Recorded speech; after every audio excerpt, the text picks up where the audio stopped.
Namaste, everyone. My name is Nikunj Trivedi, and I have the fortune of serving as the president of the Coalition of Hindus of North America, a grassroots advocacy organization dedicated to improving the understanding about Hindu Dharma and India in North America and to work on issues impacting the Hindu community here. I welcome all who are viewing this conference live today, along with others who will watch it later.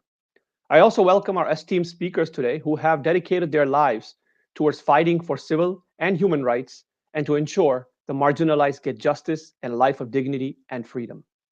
In December 2019, the Indian government passed the Citizenship Amendment Act, which fast tracks citizenship for religiously persecuted minorities such as Hindus, Buddhists, Sikhs, Christians, Jains, and Parsis from Pakistan, Bangladesh, and Afghanistan, and provides them a life to escape gross human rights violations, restore their dignity, and practice their religion without fear of rape, conversion, or death.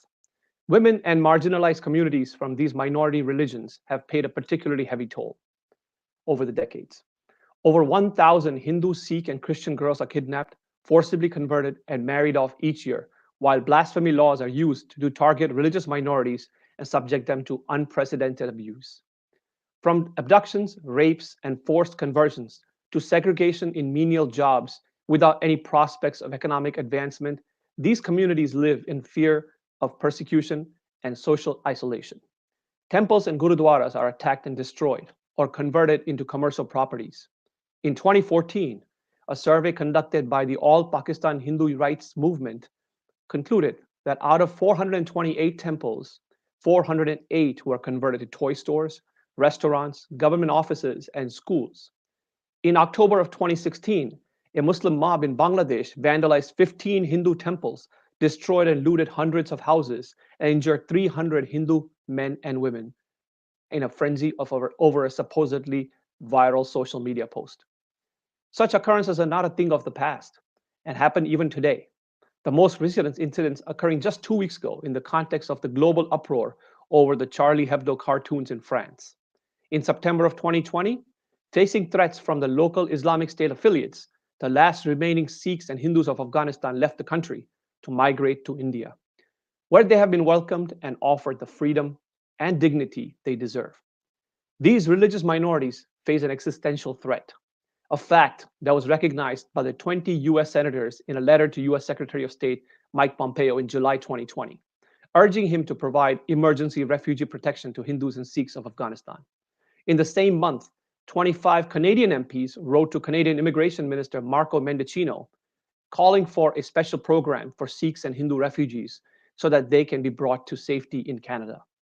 CAA needs to be understood against the backdrop of such dire circumstances, coming as a respite to those looking to escape systemic discrimination and extinction. Despite these incidents and the dreadful conditions of these minorities, the dominant narrative has ignored these voices and calls for help. It has been spun it has spun a humanitarian law into an anti-Muslim and an anti-Dalit law, resulting in significant misinformation, confusion, and outright Hindu phobia in the mainstream and academia.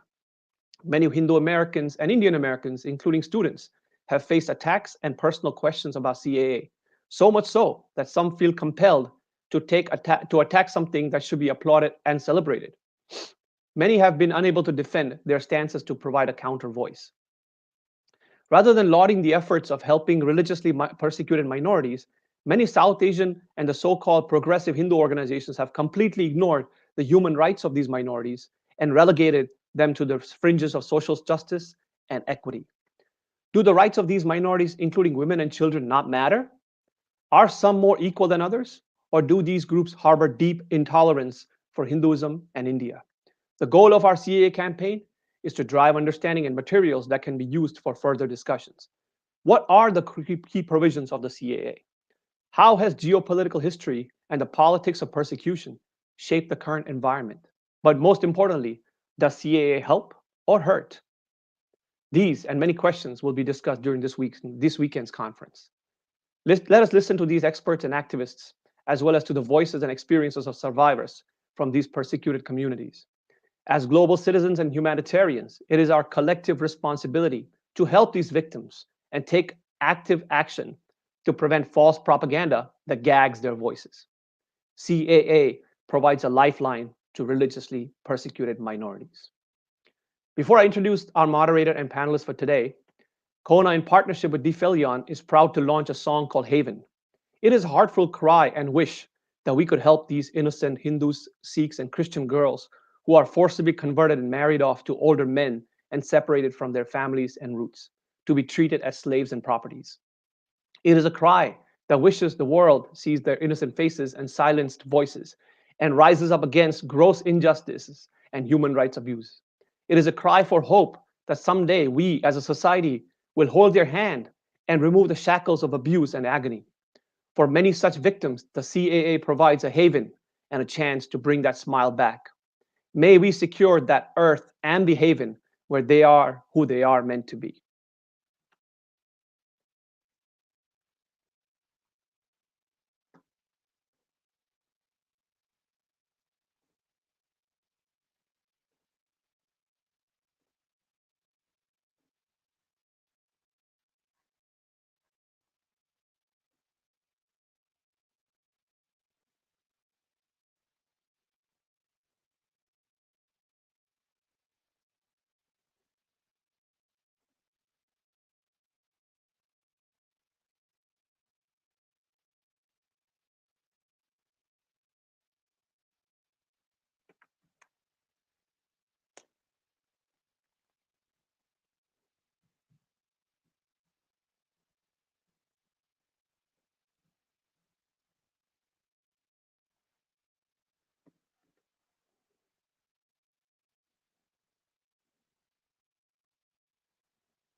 My apologies. Looks like there are some technical difficulties. There is no audio playing.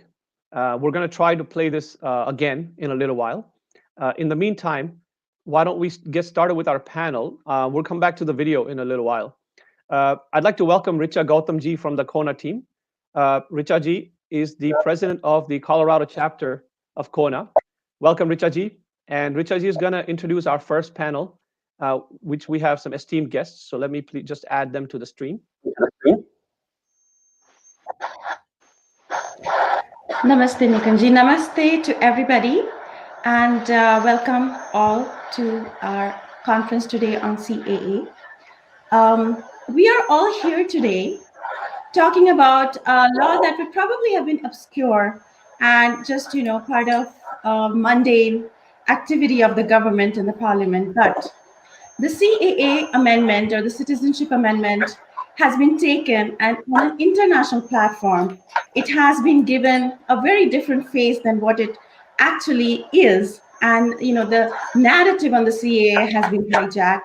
It is being propagated as an Islamophobic law, and a lot of things are happening in the United States related to the Citizenship Amendment Act. So what we are seeing is, the city councils are being trained to, or given a narrative that this is a Islamophobic law, it is anti-democracy, and is not a secular law. So we want to clarify some of those issues. The students are writing essays at school about how bad CAA is. So I just want to bring an esteemed panel here that has been working on the ground with the refugees that the CAA is supposed to help and support and provide succor to. And also we will have some personal stories as well. I want to introduce the panel that we have today. We have Colonel Jaiban Singh ji. Colonel Jaiban Singh ji, namaste, sat sri akal. And we have Ashok Karmakar ji, who is a lawyer in New York. Namaste. And Dr. Umendra Ratnaji, who is from Jaipur. He's a surgeon, singer, writer, as well as he's founded an organization called Nimit Ekam. I will go a little bit in detail, on the resumes of my esteemed guests. But I want to first ask Dr. Umendra Ratnu about his work and about Pakistani refugee, issues that you have worked with. If you can give us a little brief on that. Namaste, everybody. Har Har Mahadev. There's some background noise here. It's something that can be managed. A lot of mics would be open or something like that. Yeah, that's better. So, uh, I don't know where to start. I'm a surgeon by training, an ENT surgeon. I have run my own hospital in Jaipur, and I came across accidentally working in a private hospital here in Jaipur. Was a Pakistani Hindu doctor, and he told me what he endured in Karachi, and that moved me. And I said, why should any person be subjected to this kind of humiliation and economic suffering just for being a Hindu? So that kind of opened my eyes, and I went into finding out the details of what was going on here, and I dug up the demographics that even today in 2020, close to 1 crore Hindus live in Pakistan. Hindus, Sikhs, mainly. An equal number of Christians live in Pakistan, and that's a huge number. I mean, there are countries which are like lesser than that number of people. So then I found out what was going on with them on the premise of what the doctor had told me, but we did not have any data or a very strong, you know, kind of an endorsement of the kind of things that were happening. We did not have any conclusive study. It was all hearsay. And in 2014, uh, the Narendra Modi government picked this issue and put it in the election manifesto of the BJP. For me, that was the biggest milestone in my journey of uh, working for Pakistani Hindus and Sardars mainly, now also Christians.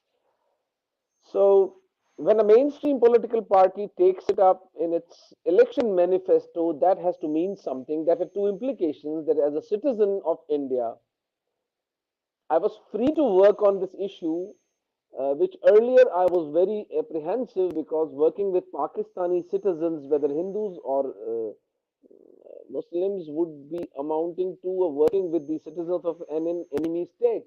We are enemy nations for all practical purposes, and we have a very turbulent relationship. So I never knew what way I would be, arrested or something. But 2014 changed that for me, and we with a couple of my friends, we sat down to form our own NGO by the title of Nimittekam.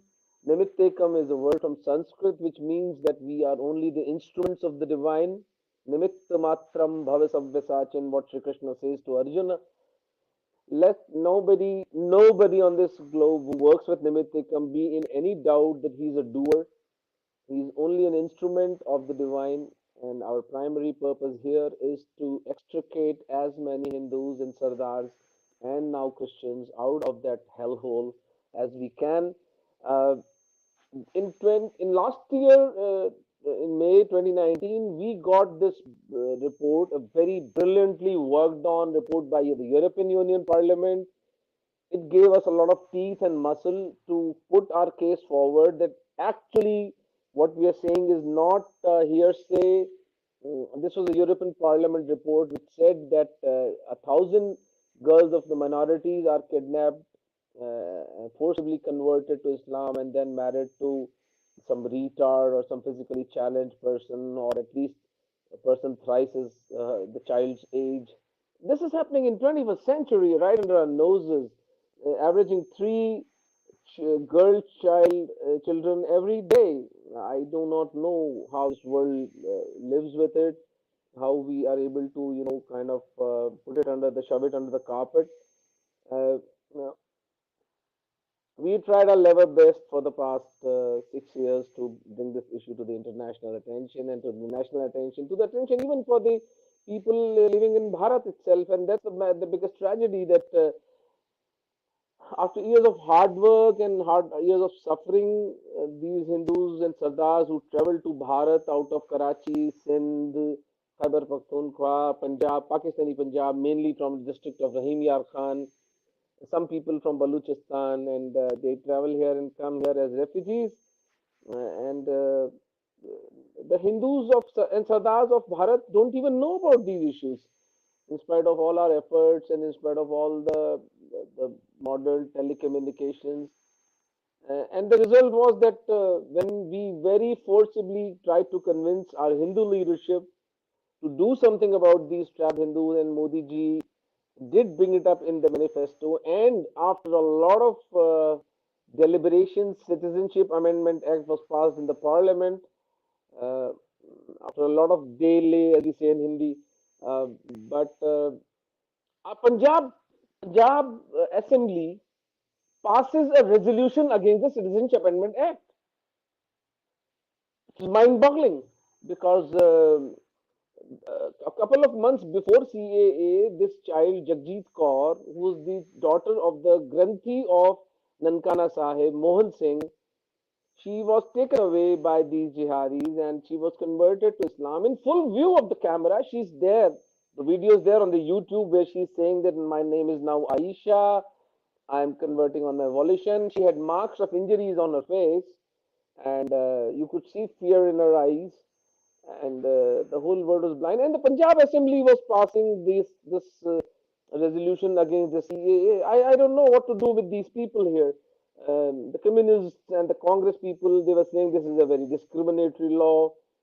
I don't know what is the understanding of discrimination of these people. A child can be picked up from her home or from her school, raped by an entire village for days on end, forcibly converted to a faith in which she was never born, to which she is alien to, and then married off to a person four times or five times her age. I don't know what discrimination means. Like to my average mind, this is discrimination.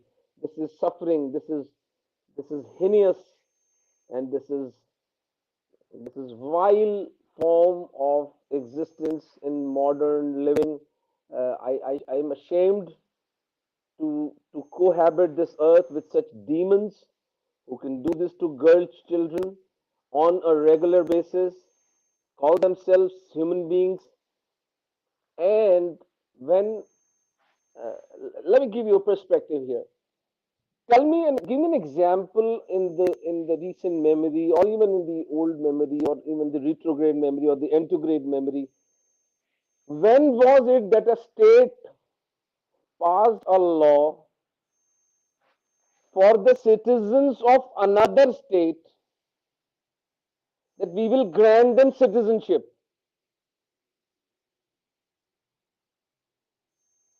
We are so obsessed and we are so naive and we are so flabbergasted by this whole blitzkrieg of people who are opposing the CAA that we have overlooked the fundamental thing here.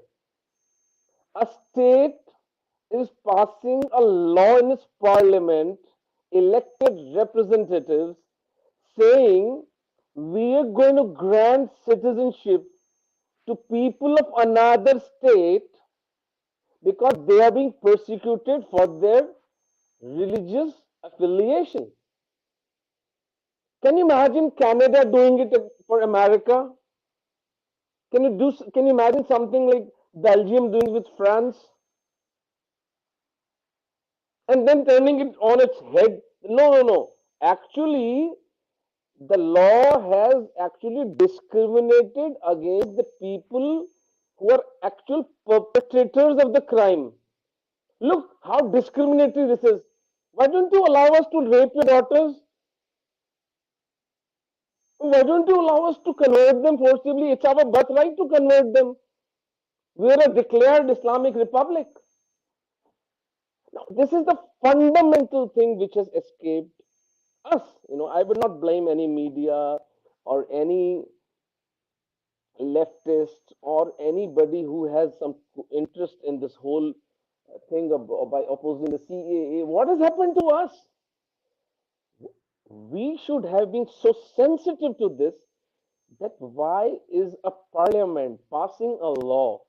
It should have stimulated us to investigate the status of the minorities living in Pakistan, that another state, which happens to be my mother country in this case.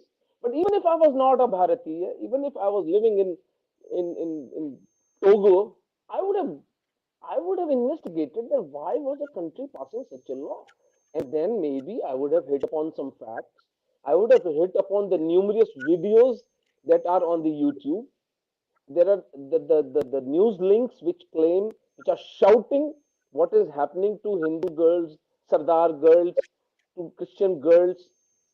There is a story about close to 250 Christian girls being taken to China for marriages in flesh trade. We call ourselves civilized. We call ourselves living in the 21st century. We call ourselves living in the age of telecommunications revolution. To hell with all this. Because I think Goebbels is right here. I think the person who's surviving today is Goebbels, who said that you tell a lie 100 times, it becomes the truth. Yes. I think that's exactly what's happening. That narrative has been hijacked. And I keep saying that all the time, that there has been so much miscommunication that in the United States, I mean, when we tell them the stories of these, girl child issues and how the minority are suffering, there is systemic discrimination, they are shocked. But the narrative has been sold to the media, it has been sold to the academia. No. Hold on a second. I refuse to buy this. I refuse to buy this. Yes. There's no narrative. Omiji, I want to ask Jaiban Singh ji, because he wanted to share a little bit about the CAA as an act and I will. Just give me 30 seconds. Just give me Yes. 30 seconds. This is nothing to do with media. This has nothing to do with narrative. This is outright moral bankruptcy and intellectual corruption. That's what it is. Because you don't need to be a human right activist or an Einstein to figure out what is happening in Pakistan. So that's what it is. Let's not create euphemisms about it. That's all. Jaiban Singh, please. Yes. No, I agree with you. I agree with you. And Jaiban Singh ji, I wanted to ask you, you are a defense expert, you're part of many think tanks, you're also a writer on these issues, and also you've been a consultant on many of these issues, including working with refugees and refugee management. I wanted to ask you a little bit on the Citizenship Amendment Act. I think that was something you were looking forward to, and I think Punjab, where you live right now, has seen a lot of the exodus of Sikhs that has come from Pakistan, from Afghanistan, and also a lot of the refugees have also settled in Punjab. I want you to share both these experiences of your understanding of CAA as well as what the refugees, some of their stories that you can share. You're on mute, sir. Colonel Singh. Colonel Singh, you're on mute. Okay, I've done it myself. I think somebody has now, so it's yes, fine. Now you're very audible. Hear you. Mm-hmm. Okay. So thank you very much, Richa ji, and Sat Sri Akal. Good evening to all. Dr. Umendra has set a very emotional and a very intellectual pace for the discussions for today. And I would just add a couple of facts to what he has said just now. You see, India is supposed to be one of the oldest civilizations, and legislation of the CAA Act is a civilizational ethos of our country, which has been fulfilled by a particular government and which was required by the other governments before this also, which later on got into opposition. We have to remember that in 2003, then leader of the opposition, Dr. Manmohan Singh, had requested the BJP government to take a liberal view and grant citizenship to persecuted minorities of neighboring countries. So this is what he said in 2003. And then later on, when this was done, there was a lot of opposition to it, and the opposition was in bad taste in the sense that it took an agitational mode and created quite a ruckus. I can well understand that in a democracy, there is a reason to oppose for the sake of opposition. But I'm quite aghast at what Nikunji was telling me, that people have really not understood or tried to understand, as Dr. Umendra said, about the nuances of this act in a country like America. This is absolutely, I mean, I'm shocked. I didn't know that the amount of opposition to this act in America is so huge. We must remember that this act is in line with the UN Declaration of Minority Rights, and a full explanation about this aspect has been given by George Kurian, who is the Vice Chairman of the National Commission for Minorities in India. We must also remember that a whole lot of leaders in India have spoken about giving a facility to the minorities of the neighboring countries, especially Pakistan, in case they would like to come and settle in India.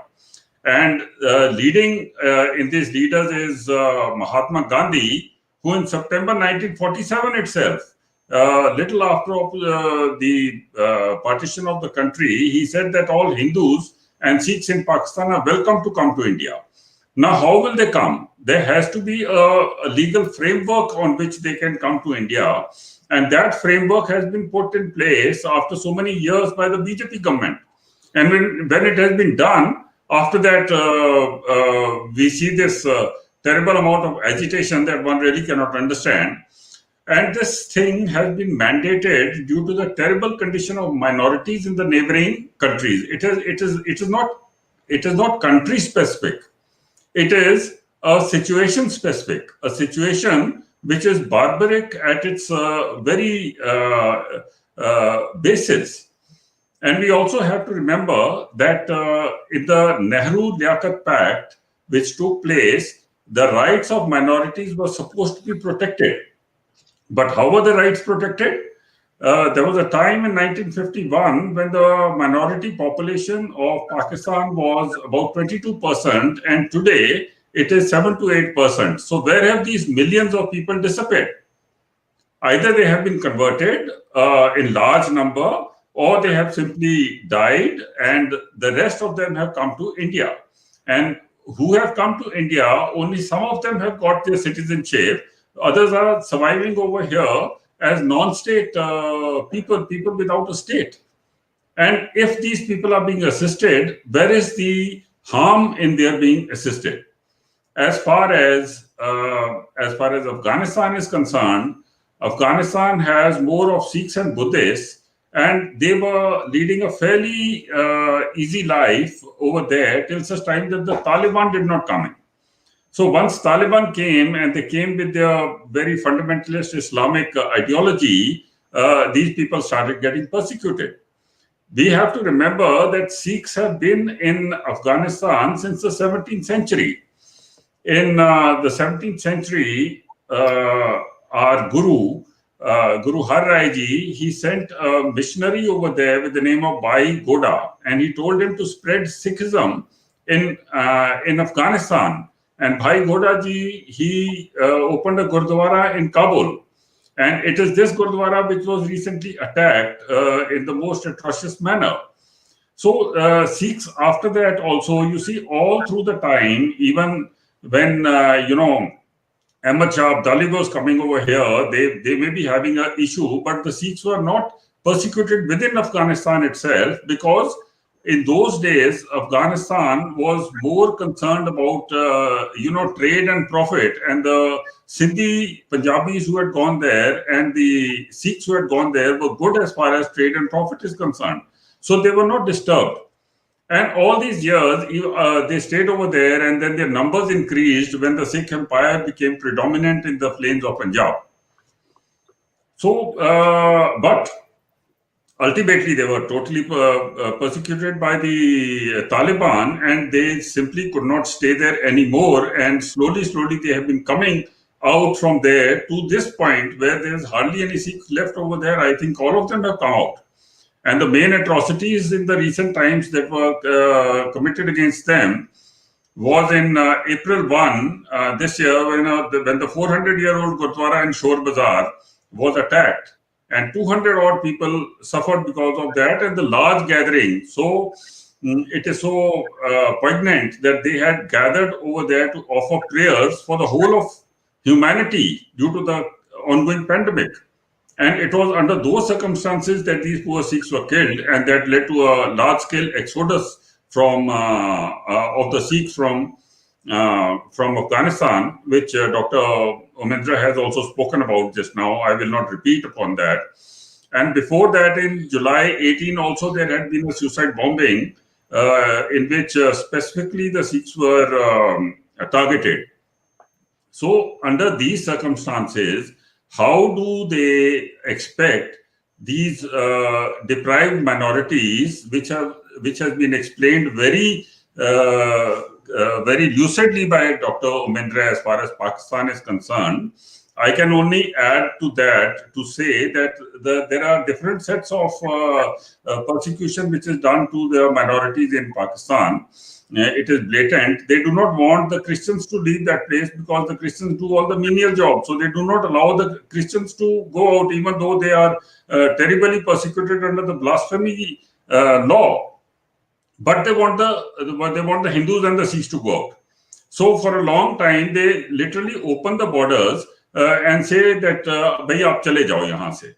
And once they come over here, of course, they are given refuge in this place. They are allowed to stay. There are a whole lot of such refugees who are staying in Jalandhar, who are staying in other parts of Doaba and Malwa.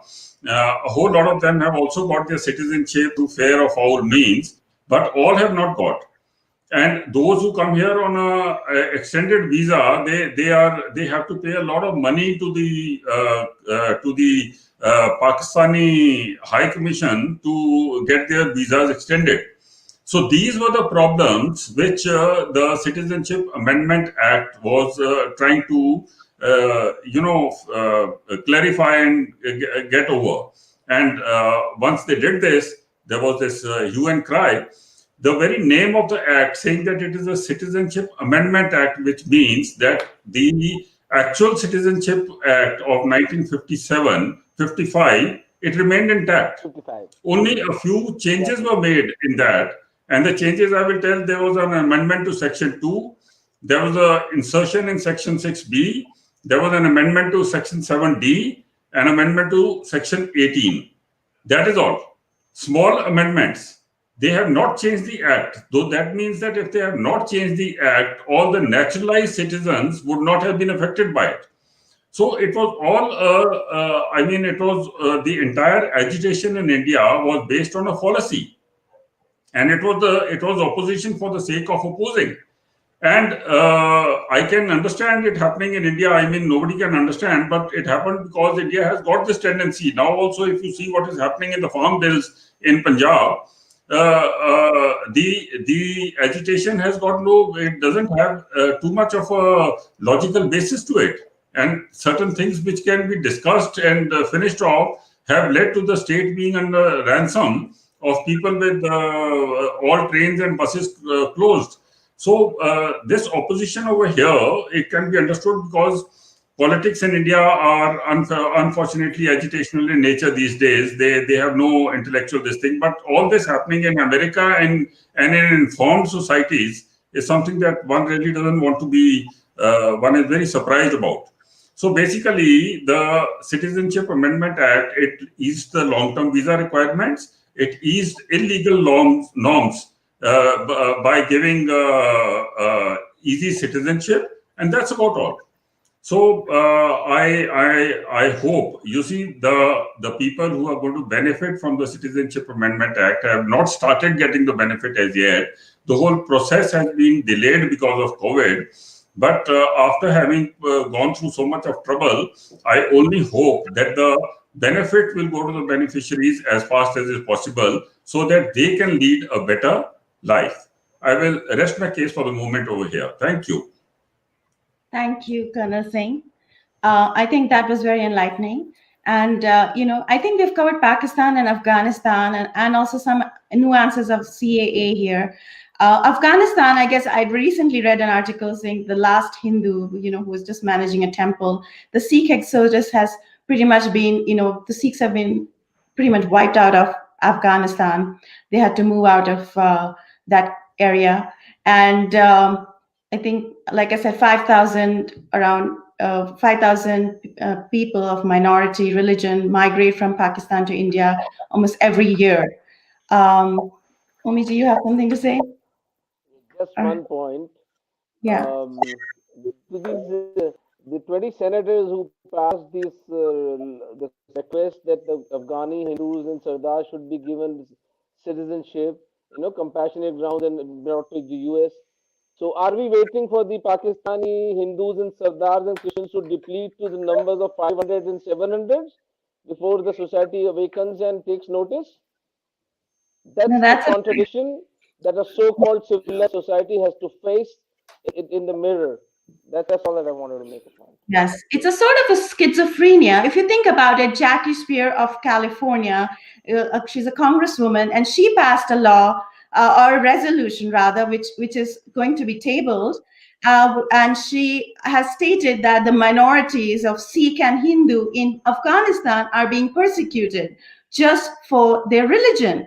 And, she has asked for support from the American government. But at the same time, there is this whole schizophrenia where the CAA, which is doing exactly that, is actually helping these people from all three countries of Afghanistan, Pakistan, and Bangladesh to move to India easily.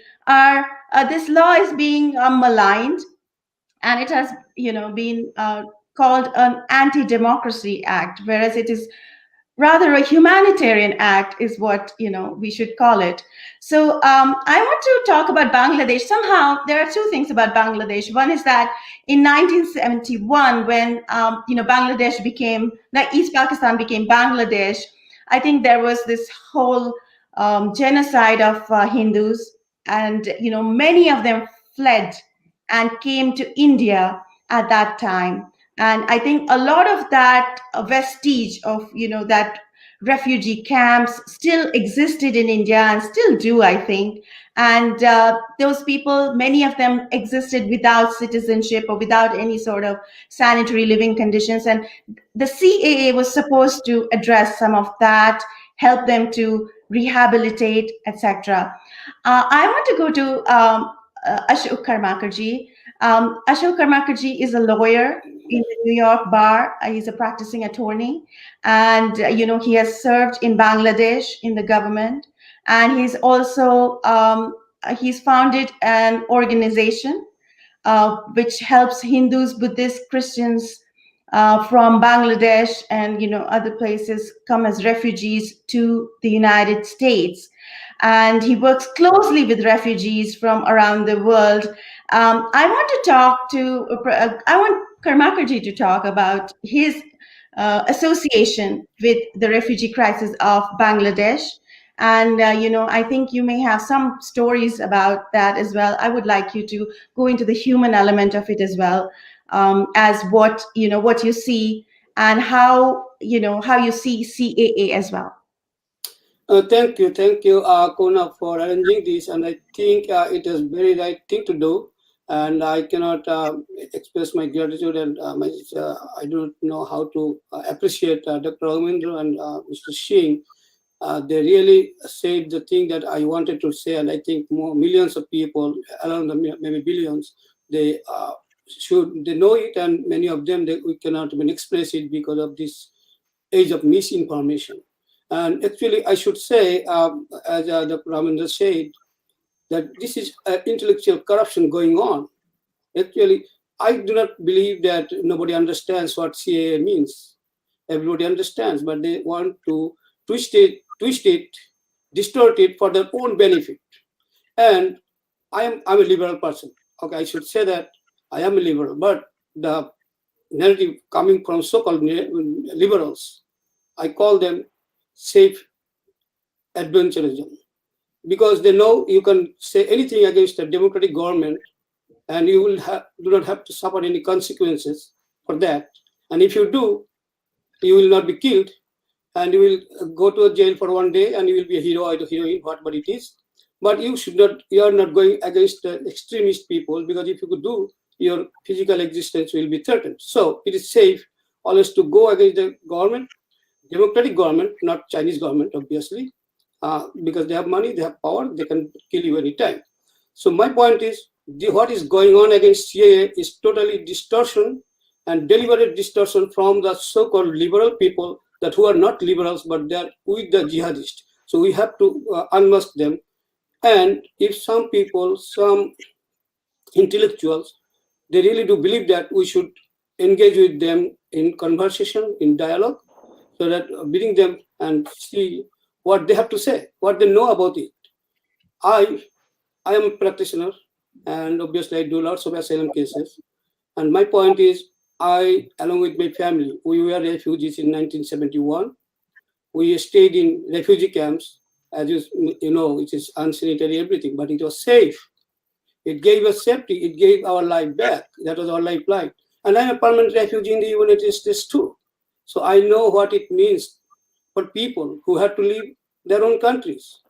CAA gave lifeline, as you already mentioned, to those millions of people who have been living under the shadow for years and years and decades. I have my friends, I have my relatives living in India. What do I say them? What do I see them doing? They have to go under shadow. They cannot say that we are from Bangladesh, but everybody knows that they are from Bangladesh. Then how do they live there? They live, they are in perpetual being blackmailed by the politician. They had to collaborate with the communists, the most inhuman beings, the communists. You can see in China what they do. In about 34 years, the communists ruled West Bengal. And what they did all these refugees, they blackmailed them to be with them. And still I go there, I see my friends. There are some of them, obviously most of them disillusioned right now, but they are with them. Who they are? They've been taught to say something they did not go through. All the lies they had to tell, and they couldn't say that they were persecuted in Bangladesh. Right? I went to school with my friends. Most of them are not in Bangladesh anymore. Most of them are in India. I go to India, go to West Bengal. I call them. We meet. We do have some kind of reunion there. Not in Bangladesh, in India, in Kolkata. So my point is, CAA is the most humanistic law in the world right now going on. Who else? In the US, right? We have Lautenberg law. Yes. What it means? Lautenberg law, Lautenberg amendment, that was passed to give some opportunity, to give some rights to people, to give some lifeline to people, religious minorities from Soviet Union, Latvia, and other countries there in Scandinavia. So did anybody say at that time that it was discriminatory to other people? No Hindus were there, no Muslims were there. It is not the law that discriminates. It is not the law that divides the communities. It is the discrimination. It is the atrocity, it is the persecution that divides these communities. That is and to eliminate that, to address that issue, CAA came into being. It is very clear. It is so logical. As Dr. Ramendra said, You do not have to be a human rights activist. You do not have to have a PhD to understand this. Only fair thinking. If you have a logical thinking, if you are a really honest person, it does not need you. You do not have to be more than class 8th grade pass to understand this. And now we are seeing even doctors, even so-called human activists, they are on the street saying this is discriminatory. Tell me how it is discriminatory. This is offering some relief to people who have been persecuted years after years. Now, the point comes, why did not it include other people? So it's a difference because these other people were not persecuted for their religious belief, right? So anyone who talks against CAA, I should say, what they really want to do, they do not want these minority people, minorities from other countries, to get their citizenship in India and live in peace. So any negative, did you see any negative movement like that, anti-CAA movement? It is totally negative movement. These people should not get that. They do not say, please give other people the same opportunity. Did they say that? No. They are saying, don't give them. They do not say, okay, please give the Rohingyas the same status. They do not say, okay, give Muslims the same opportunity, like Shia Muslims from Pakistan, give them that opportunity. No, they don't say that. If they say that, I would say there is some points. Then we can talk about that, why it is not and how it is to be given or not. Any government has the right to decide whom they are going to give citizenship or not. It is not about the citizens of their own country. CAA does not deal with the citizens of India. It does deal with citizens of other countries. So the concept of discrimination only arises when you deal with your own people. Then if you do not do that, if you do deal with other people like America, USA might not let some people come into this country, right?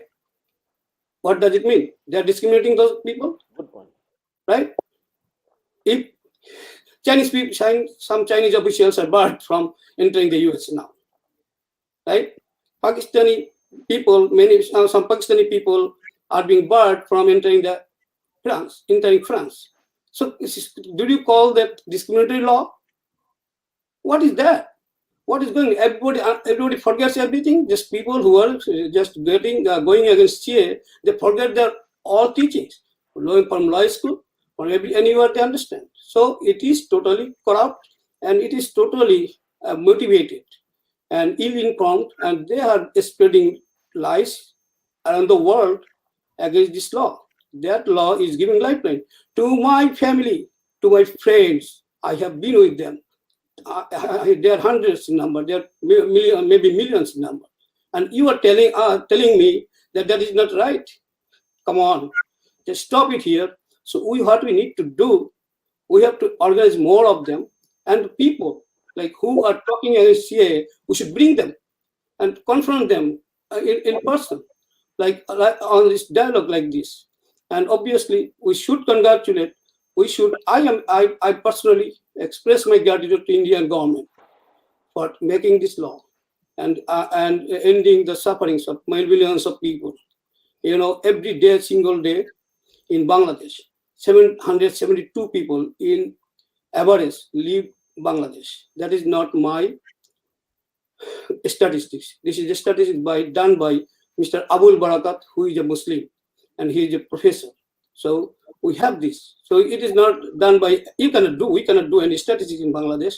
If you really go there on the ground and try to do anything, then you will be killed. You know, in Bangladesh, they have their own security agencies like DGA5. They will not let you do anything. Your family will be really killed or forced disappearances. So the government of Bangladesh and the state of Bangladesh is actually against minorities. So my point is, we have to be more active and offensive, not defensive. Because I have seen most of the time when we talk about CA, we become defensive. No, we have to be offensive. Said, you know what? Come on, prove it how it is anti-humanistic law, how it is anti-human. It is the most humanist law I have seen. Even India is taking more refugees than any other country. Uh, Maybe not more than America does, but that's a different issue because we have lands, we have every year in the USA, but India is not that big, but they have more than 1.3 billion people, and still they are taking and taking and taking legally and illegally, right?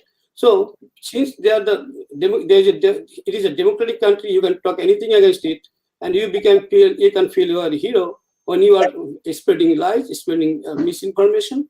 So the CAA is lifeline to all minorities from Bangladesh, Buddhist, Christians. I have friends, I have clients that who went to India and living in India right now, and obviously with sometimes with their different date of birth because of that, because they have no legal right there.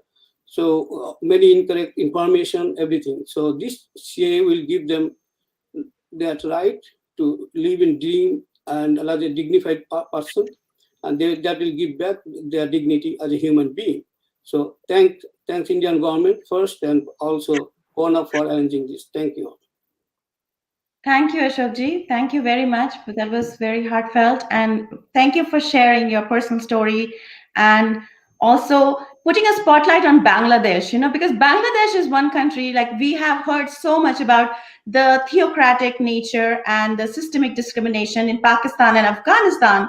But when it comes to Bangladesh, somehow, for whatever reason, we have good trade relations with them or whatever, but we've not heard that many stories of the social infrastructure that is discriminatory, the land right. I have, just because recently I have studied that topic, I have understood that it is similarly discriminatory as any other theocratic Islamic state would be against its minorities. So that said, it, like you said, it's a political narrative. It has been manufactured very systematically, because I remember when in 2003, when Manmohan Singh ji was actually in the opposition, he brought up this point in the parliament saying that why are we not taking care of the minorities or doing something about the minorities, because they were languishing in refugee camps. But as soon as he was part of the administration, the prime minister of the country, I think everything changed. They did not take care of that issue for 10 years when when Manmohan Singh ji was the prime minister. But I want to talk to Dr. Omendra Ratnu about, I know that your activism has been over 10 years or so. And in 2014, when the Narendra Modi government came in, they put in new systems for the rehabilitation of these minorities who are fleeing persecution in Pakistan. So I just wanted to see if you can share your experience on the ground, and also of the Dalit. There's a lot of the people who come from there are Dalits. So your experience with them and what they have faced there, and what how they sort of settle down in India and post 2014. Please share. Please, the floor is yours. Okay, Let's you're talking not to me. dignify. Dr. Ratnu? Ashokji, you were saying? Oh no, go ahead. I'll talk later. Okay, please go ahead. Let us not dignify lies as narrative. Let us stop using the word narrative here, because narrative requires proper understanding of history, contextualizing what has been done. As Shri Javan Singh ji very rightly pointed out, and it's very pertinent to this discussion, it's a slap on the face of the opposition parties that this is not a law which was BJP's brainchild. This was done in 1955. The Citizenship Amendment Act was passed by the Mr. Nehru. So the BJP has, all that the BJP has done is to amend certain provisions in this law, because they, in the last 5-6 years, we realized there were some fallacies. For example, a Pakistani Hindu who has lost his passport suddenly becomes ineligible. He becomes a person without any state. He cannot go back to Pakistan, and the Indian state would not give him citizenship. So all that one of the provisions in the new amendment was that whatever document, even if it's an electricity bill, he can prove that he's from Pakistan. That person will be granted citizenship. So another good thing that this amendment did was to reduce the time of waiting from 12 years to 5 years, and so on and so on. We can go to the details. Coming back to your question, so let us not call these lies as narrative. These are lies. The left and the Congress and the jihadis, all this cabal getting together, are spreading lies in the so-called modern era of communication, and we are not countering them enough. That is the meat of the story. What did Narendra Modi government do? Okay, the biggest game changer that happened, which I have been a witness to after 2014, was the power to district collectors to grant citizenship, which was a game changer. In the border districts of Jaisalmer and Jodhpur, and in Jaipur, where I live, the capital city of Rajasthan, the Modi government granted the district governors to grant citizenship if the applicant fulfilled the particular requirement. Because otherwise, a citizen, Pakistani Hindu coming into Munabao, living somewhere in Jodhpur, remote. I'm getting a lot of noise, Richa. If you can do something about that. I think Ashokji's something needs to be silenced or something. You to unmute I'm fine. yourself. I think. You're I on think. mute. Okay. Yeah, that's good. Jaban Singh ji, you wanted to add something? You carry on. I just wanted to add after you finished off, but now that you've given me this opportunity, thank you. I just wanted to say that you see, Dr. Mendra has said that district level officials have been given this responsibility. Now, this has got a negative factor also. That all the places, all the states which are in opposition, say by like Punjab, which is ruled by the Congress party, it is those very district officials who are putting roadblocks in the grant of the citizenship. And at the end of it all, then there will have to be an overview of the center to ensure that the entire thing, for which reason this is supposed to go online. But all these things have as yet not happened. So I, through this, the medium of this talk, I would like to impress upon the government that now that COVID is controlled to a great extent, they should go about doing this more vigorously, and where there is where it is not being done vigorously, over there they should intervene and send their own officials to ensure that people get it, because at least in Punjab as yet the benefits of the amended act have not started showing. Thank you. Jaban Singh ji, the CAA is not active anywhere right now. So let us wait till this gets over and the CAA gets activated.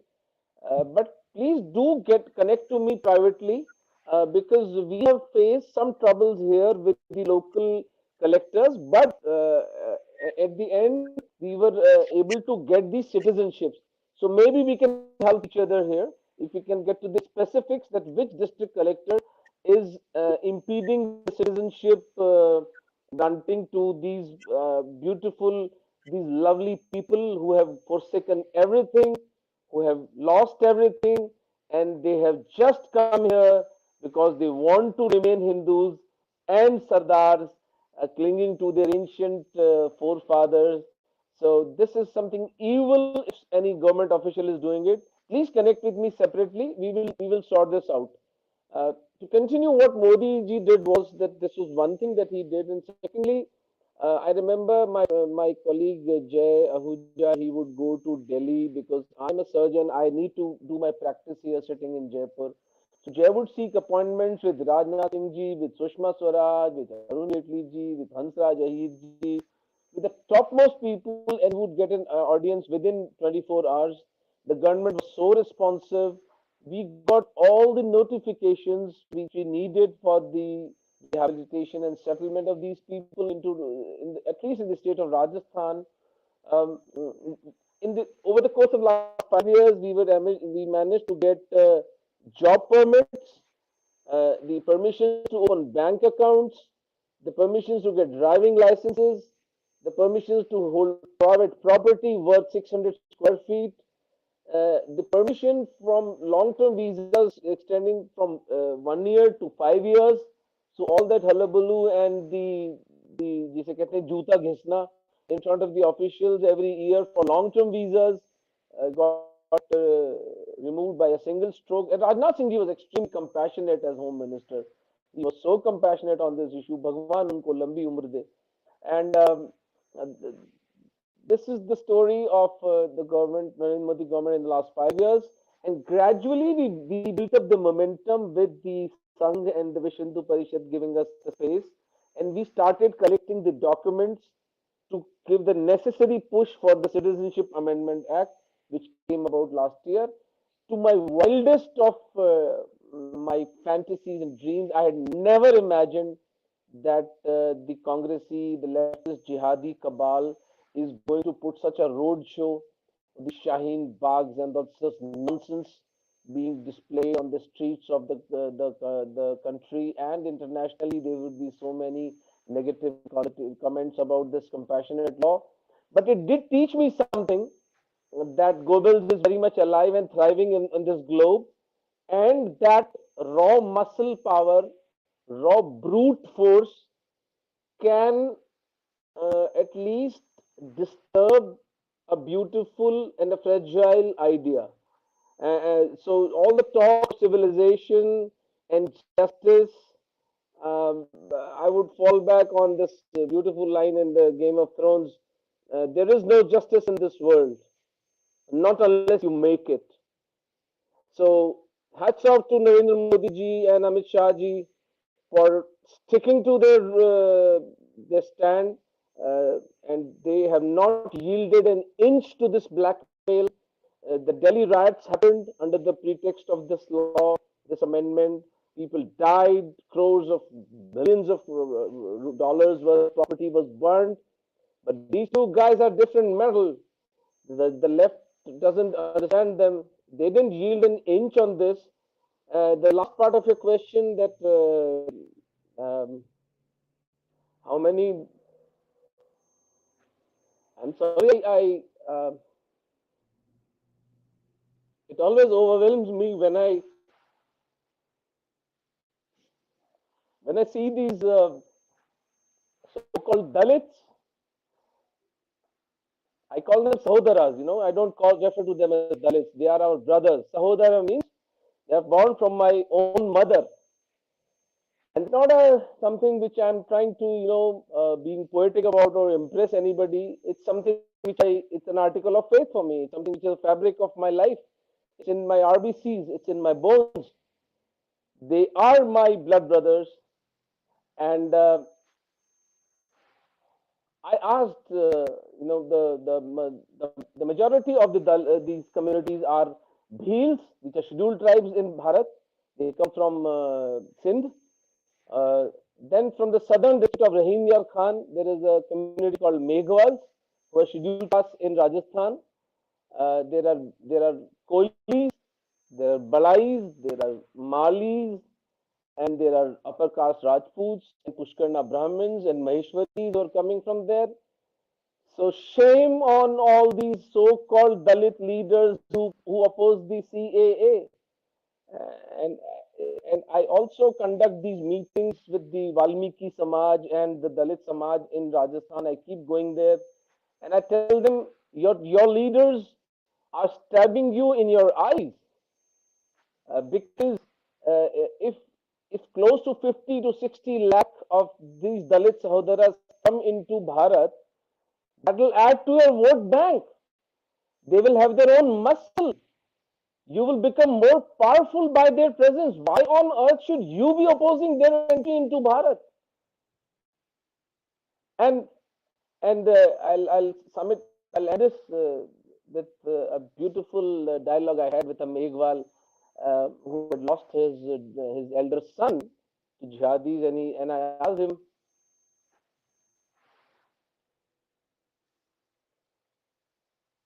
"यार तुम कलमा क्यों नहीं पढ़ लेते हो? Why don't you convert? I mean, what is it that brings you to Bharat?" The new land, new language, a new culture, and you lose everything: your property, your gold, your houses, your vehicles, your memories, your relatives, your roots. You forsake everything. Why don't you become Muslims? Why don't you convert? You know what that Meghwal said, Richa? He said, "साहब बाप दादाओं का धर्म कैसे छोड़ दें?"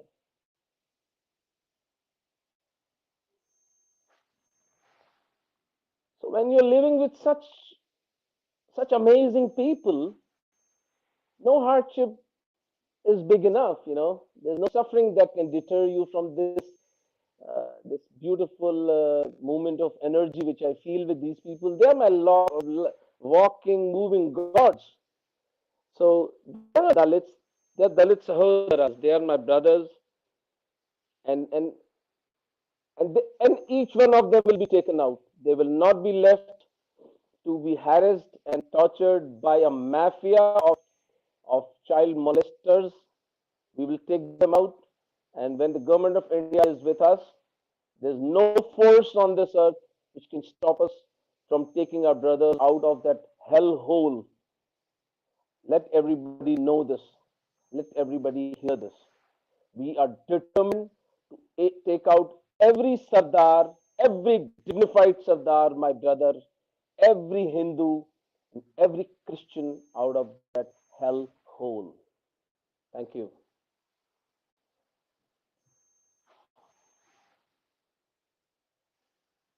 You unmute yourself. Richa, you're muted. Okay, here I am.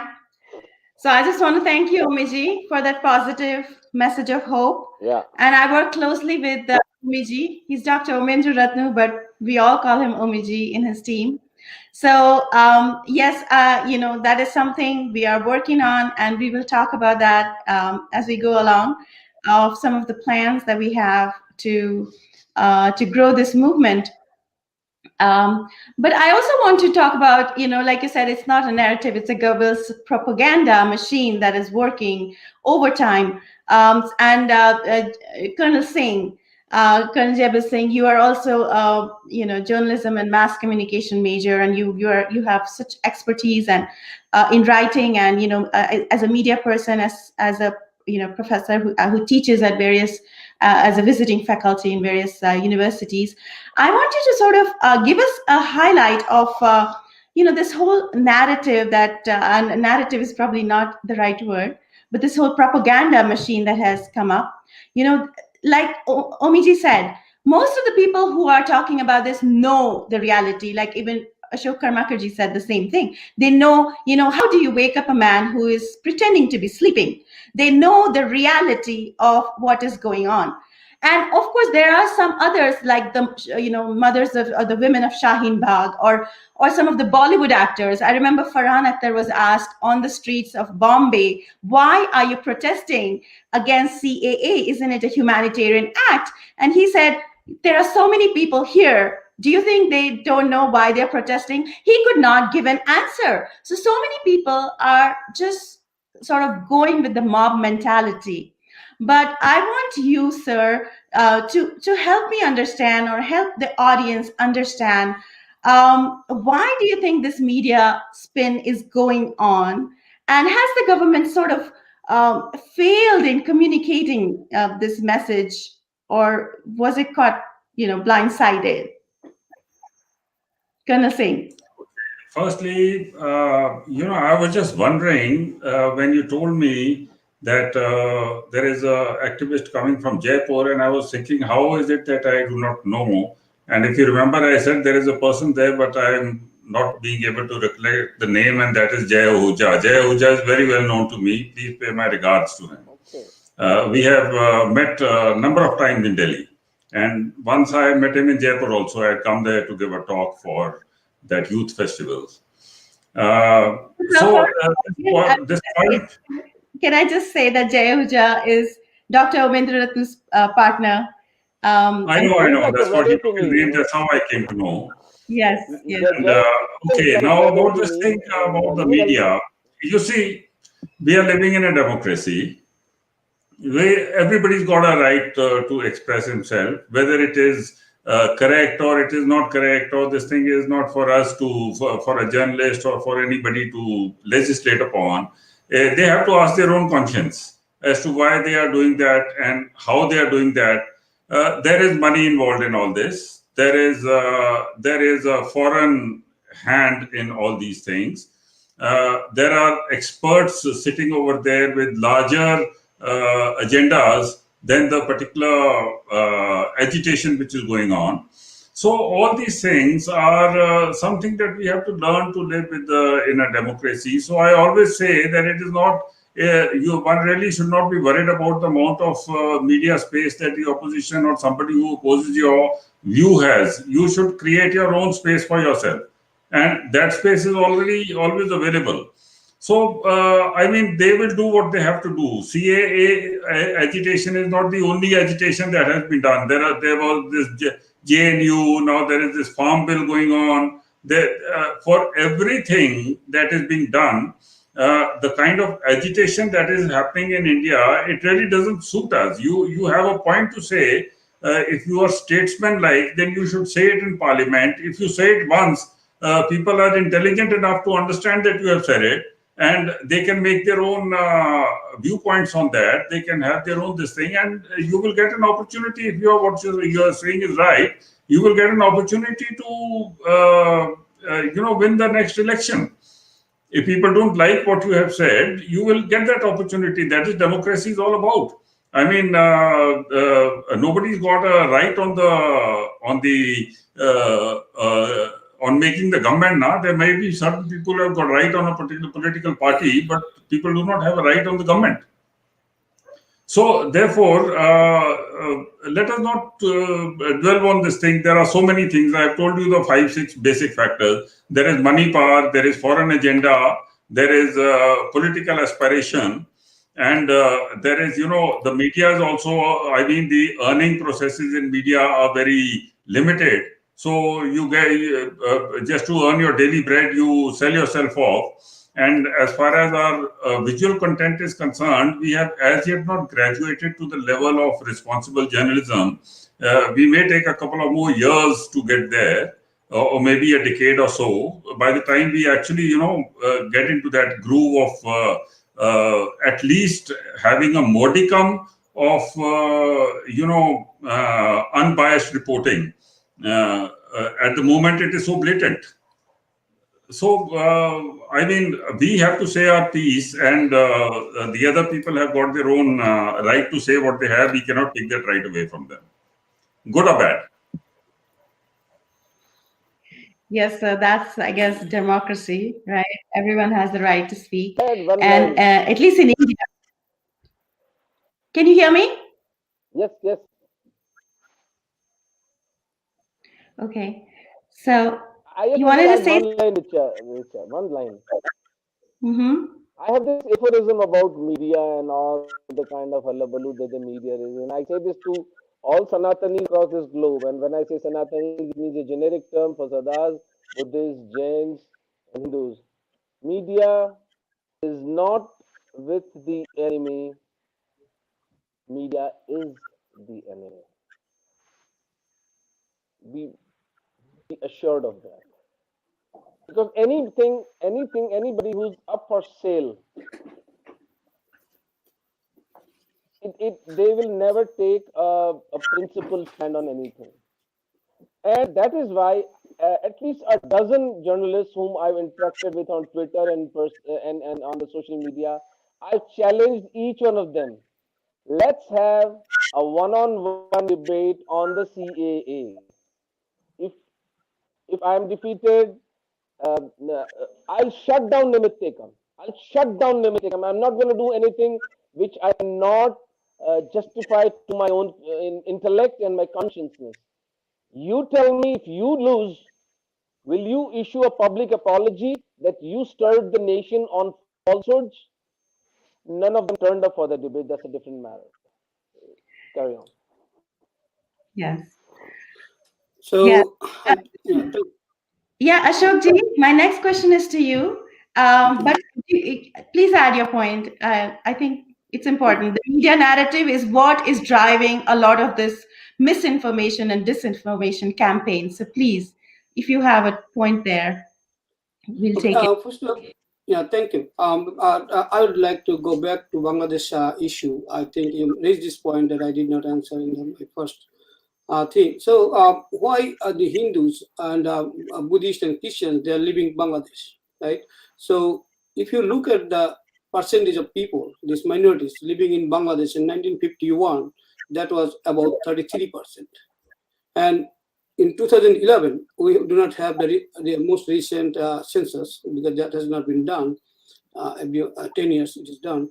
So, in 2011 the percentage came down to only 8%, 8 to 85%. That means it goes down every single day. As we mentioned already, 772 people leave Bangladesh every single day. So how they manage it, and why we do not see that on media? First of all, Bangladesh, everybody knows that we are part of the same Bengal, West Bengal, and Bangladesh is East Bengal, right? So anything happens in Bangladesh, usually that should resonate in West Bengal. But last 34 years, the communists were in power. So they do not let anything come out because they think if they let it come out, the truth, that might hurt their politics of falsehood. So you won't see anything. And even in 2001, when the Islamists, all the one alliance called four-party alliance that comprises the Bangladesh Nationalist Party, Jamaat Islami, and two other parties. So the massive atrocities went on against minorities, particularly on Hindus.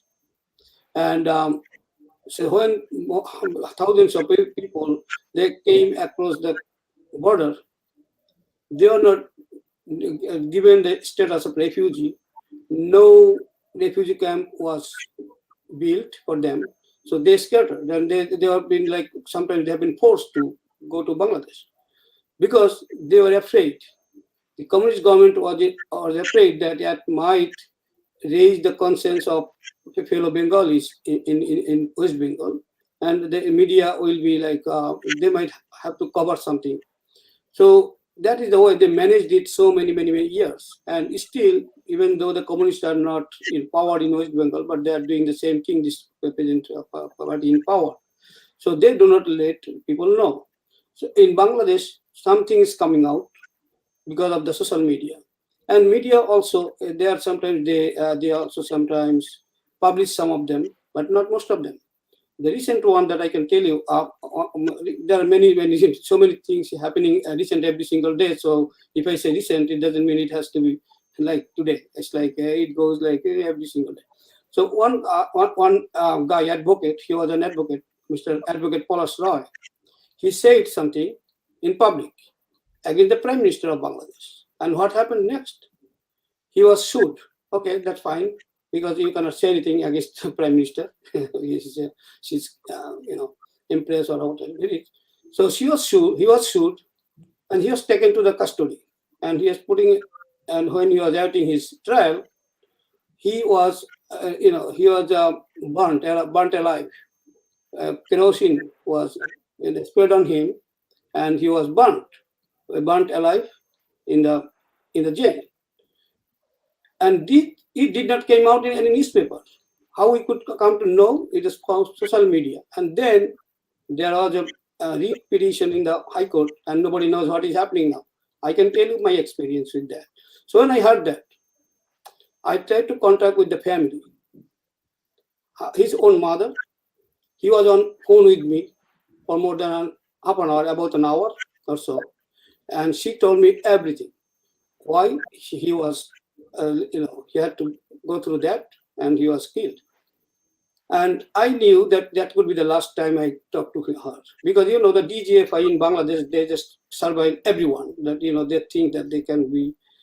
And after that, I called her many times. I knew that she will not, take my phone anymore. And I asked everybody, like, what is going on? Why he was, even what was the charge against him? What? So nobody can give me anything, because if you try to get any information from the court or anything, you will not be able to. If you go to, then your life will be in danger. So we are facing this in Bangladesh. So discrimination is not the word, as Dr. Amananda said. Discrimination is something more civilized. Like we might feel discrimination in many ways, but physically, when it comes to the question of physical annihilation, existence is in question. Genocide. This is genocide, and they are doing it so in a way.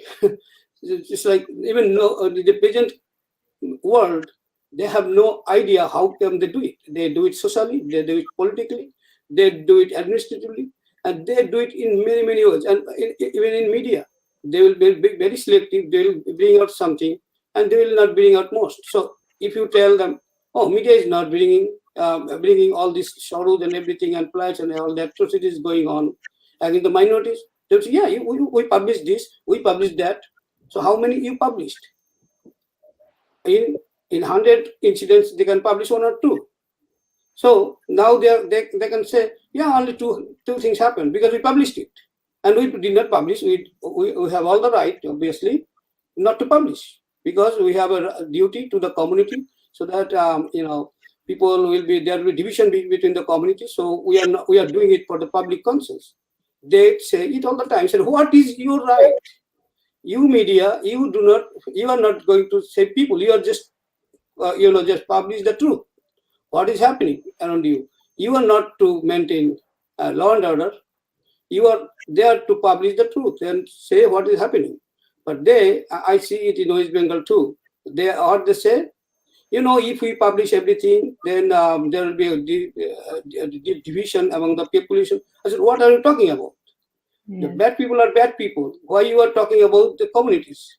So Hindus are also, some of Hindus are rapists too. So are we going to support them for raping other ones?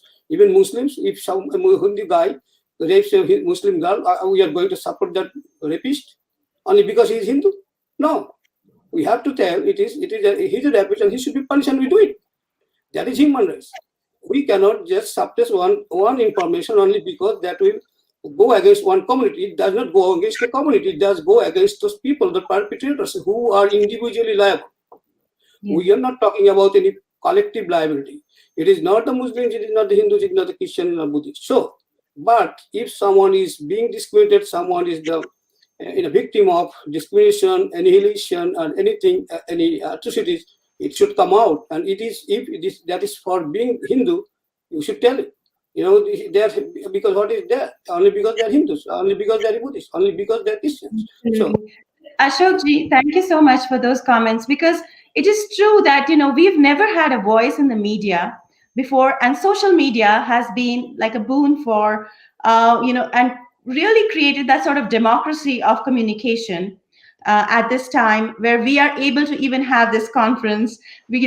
Technology and social media has really helped solve some of our silence, and some of our the mute button that was on the Hindus, who are actually, and the Hindus and the minority religions of these countries, they were actually if you look at it, Kashmiri Pandits, for example, they never had a voice till the social media was activated. So all I want to say is that we are a persecuted minority. We do not know how to play the victim card. I think that is exactly what's going on at this time, where the perpetrators of these heinous crimes And lockdown of media, as you talked about right now in Bangladesh, and it's definitely happening in Pakistan, and I don't know if Afghanistan even has media. So we are talking about the kind of narrative and the kind of propaganda that is going on. And for the first time with social media, we've had a voice, and we are able to share this opinion on these technological platforms. With this, I want to give a short maybe a 1 minute closing remarks for to each one of you, because I think we are sort of running out of time. I wanted to cover Rohingya crisis with you, Ashokji. I'll come to you at the end if you want to talk about in like a minute or two as to why while the other panelists talk their closing remarks. At the end, if you can tell us, India has actually supported the Rohingyas more than any of the other Islamic countries like Saudi Arabia. I think Saudi Arabia has taken about 1,000 of them. We have about 25,000 refugees, and we have many illegals in our country as well. So we'll go to that as maybe Dr. Omiji, do you want to go with your last remarks? Maybe a minute on CAA. Yes, CAA had the twin reasons of why Modi ji came up with this law was to send a message to the Hindus and Sardars trapped in Pakistan that we care about you, and that we will open our doors for you, and that you will be very respectfully brought back to your home.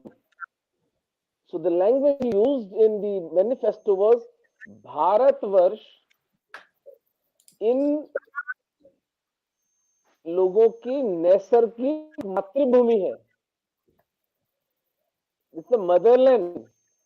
So that was the message to the Hindus and Sardars trapped in Pakistan. The second message what Modi ji wanted to give to the world was that this is what radical jihadi societies do to their minorities. No amount of articles, no amount of documentaries, no amount of webinars, and no amount of conferences can educate the world as this single act did. And this is I must give credit to my enemies for this. The left and the jihadis got this. They knew that if the truth of this act sinks into the consciousness of mankind, they will understand that this is what is happening. This is what can happen in the 21st centuries to young girls. 3 girls per day. So Modi ji smartly passed this law to turn the searchlights of this world's consciousness. And look, this is what is happening to the minorities, and they caught it on that. They hijacked the whole issue by doing these Shaheen Bags and all that. So it's a war on full frontal war as far as people like me and Javan Singh and Karmakar ji are concerned. We will not yield an inch because our leaders are not ready to yield an inch. CAA is a reality. The world has to live it. We will shove it in their faces, and we will take out every single Sanatani out of that hellhole called Pakistan. I'm into that, Umiji. And I think I will let Jaivan Singh ji close at the end. And I would like maybe 2 minutes of Karmakar ji, if you can quickly tell us a little bit about the Rohingya crisis, in why Bangladesh does not support and why they are moving from Myanmar to not just Bangladesh, but to India. Do you have any insight into that? And maybe quick closing remarks. Okay, thank you. Actually, Rohingya issue is like Bangladesh is the most this neighbor country of Myanmar, obviously India too.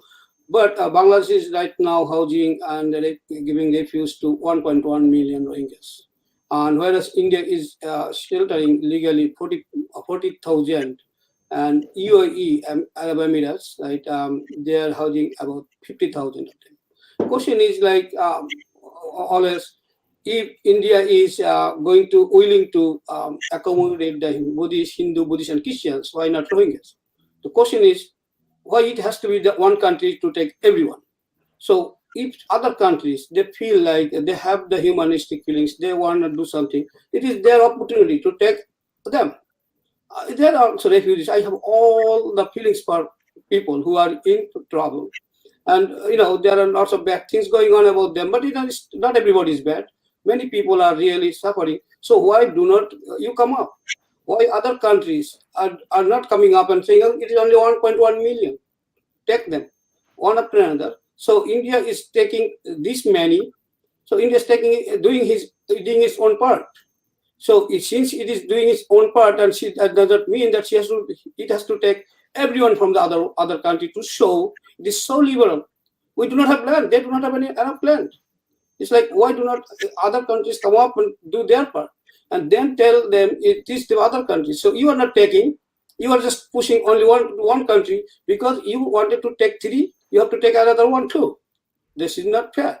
So my point is, India is doing its part, and everybody should learn from India and come out and take these Rohingyas who are in real trouble. I see this. It is not that they are not. They are in trouble. So China can take it. Why China is not coming up? China is becoming trying to surpass USA. They have money, they have power, they have to do anything. Just take them and put it in one province. Obviously, they will be, they will be treating even worse than that. Obviously, they will be now prisoners. But every other country has their own duty. So do not push one country who that has shown their generosity. Taking 3, you take 1. That is the way it should be. Thank you. India has traditionally been a place like the Jews, for example, in Israel. I've heard they recognize India as the country that was the only country that gave refuge to them when every other place closed their doors to while they were being persecuted. So Jaiban Singh ji, I would like you to close and give us, your final remarks, and also a little bit on the CAA as a closing remark. Also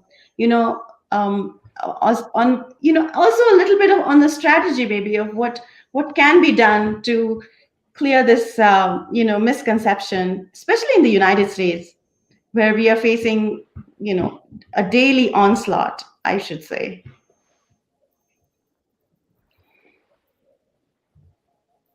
You are on mute, sir. Yeah. Firstly, this Rohingya thing, a whole lot of these Rohingyas are now settled in Jammu.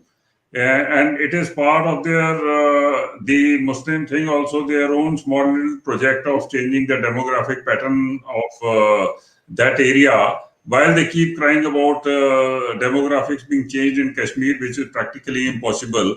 Another one of those, silly narratives which everybody is forced to believe. I mean, how can you change the demographic pattern of a place which has got a population of 50, 60 lakhs? But they are settled down, Rohingyas are settled down in Jammu, and which is a very serious thing because it is illegal. So this is one point. The second point is regarding CAA. As far as America is concerned, being a superpower and being a big country, I would like to tell them that, look, now Pakistan is moving out the Hindus, the Sikhs, the Buddhists, the Christians. Then once they finish off with this, then they will start moving out the Ahmadiyyas. After that, they will want to move the Hazaras. Ultimately, they will want to move the Shias. And then they will want to move the people from Sindh. And then they will say, okay, let's take out the Pashtuns also, till such time that only Imran Khan and Qamar Bajwa is left over there to look after the whole area. So before we allow them to do something like this, let us check them. Let us stop talking about issues like CAA, which are non-issues actually, and let CAA help the people who are in trouble. You think you are a superpower. You think about helping the people who are about to get into trouble. I have not told you how this thing is going to be played out. Hazaras are going to be butchered in Balochistan. The Shias are being persecuted in Gilgit-Baltistan. The Ahmadiyas, in any case, have got no status over there in this place. And then the Sindhis, after finishing off with the Muhajirs, they will start off with the ethnic Sindhis. Yeah. So where is all this going to stop? And who's going to stop it? So that is that is what we should be more worried about, rather than CAA and its 5 small little amendments that I have spoken about. Thank you, sir. Thank you very much. Thank you to Dr. Umiji and Ashok Karmakarji. Thank you so much for participating in this panel. And we will definitely have some more discussions on this eventually, maybe offline or online again. But I really appreciate your being here and enlightening us on these topics. Namaste. Thank you very much. Pleasure being with you. Thank you. Bye-bye. Namaste. Thank you all for joining. That was a wonderful panel. Richaji, thank you. And thank you for all the guests. We're going to move on to the next session. However, what we're going to do is we're going to try to play the video one more time. So please hold on, everybody.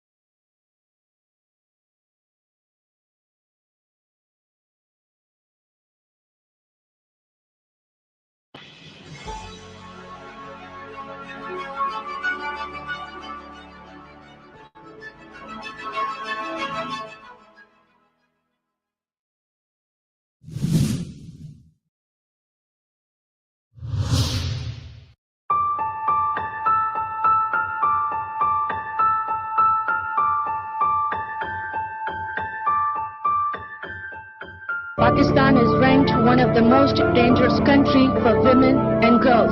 Girls are suffering of sexual, physical, and mental abuses. The thoughts of life, the tremors of heart, the strings of breath, I helplessly call to see your life forever unblemished and your innocence saved. What can I do? Is there somewhere we can stay? Where can we hide and make it all go away? All I ever wanted was to keep you safe. All I ever wanted was to keep you safe. If I could look into your eyes and say everything will be okay, and where your home is haven from the worst, may I secure that earth. Why should it be you to bear all the cost? If you had no blame, if you had no fault, for beasts entertained, they'll snatch you away from me. What can I do? Is there somewhere we can stay? Where can we hide and make it all go away? All I ever wanted was to keep you safe. All I ever wanted was to keep you safe. If I could look into your eyes and say everything will be okay, and where your home is haven from the worst, may I secure that earth. May I secure that earth. The Human Rights Council must ask Pakistan how it is right to abduct these girls, force them to marry, and convert them to Islam. May I secure that earth.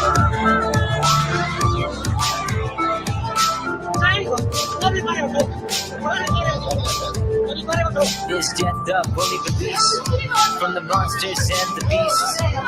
Will we ever be set free and escape this agony? If we could make it to that place, a home in haven, you'll be safe. If I could look into your eyes and say everything will be okay, and where your home is haven from the worst, may I secure that earth. May I secure that earth.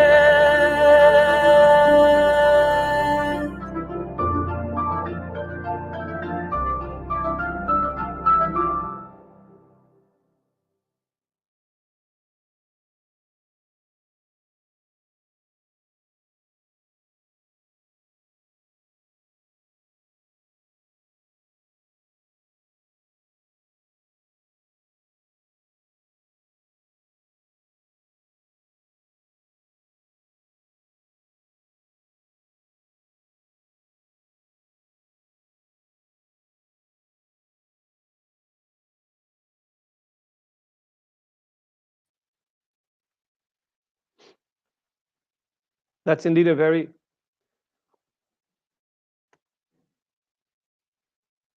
it's a very moving video, and I hope you all got a chance to look at it to see the situation of Hindu, Christian, Sikh girls in Pakistan and why CAA is so extremely critical. This video is going to be available on our YouTube channel as well as on our website. We will be launching a CAA resource guide section today at kona.org/CAA. This will be launched today afternoon. And all of these videos and other videos and information graphics, things like that will be available. So you can reach out to your lawmakers, reach out to all the people who are confused, who are misinformed, and who are trying to fight a propaganda that's against our community and against these people who have been persecuted. So please do make sure you do that. Another thing that I would say before we start the next panel is I would like you all to take an action today. Take an action to donate to Nimit Ekam. And I'm going to give you the website in a second. The website is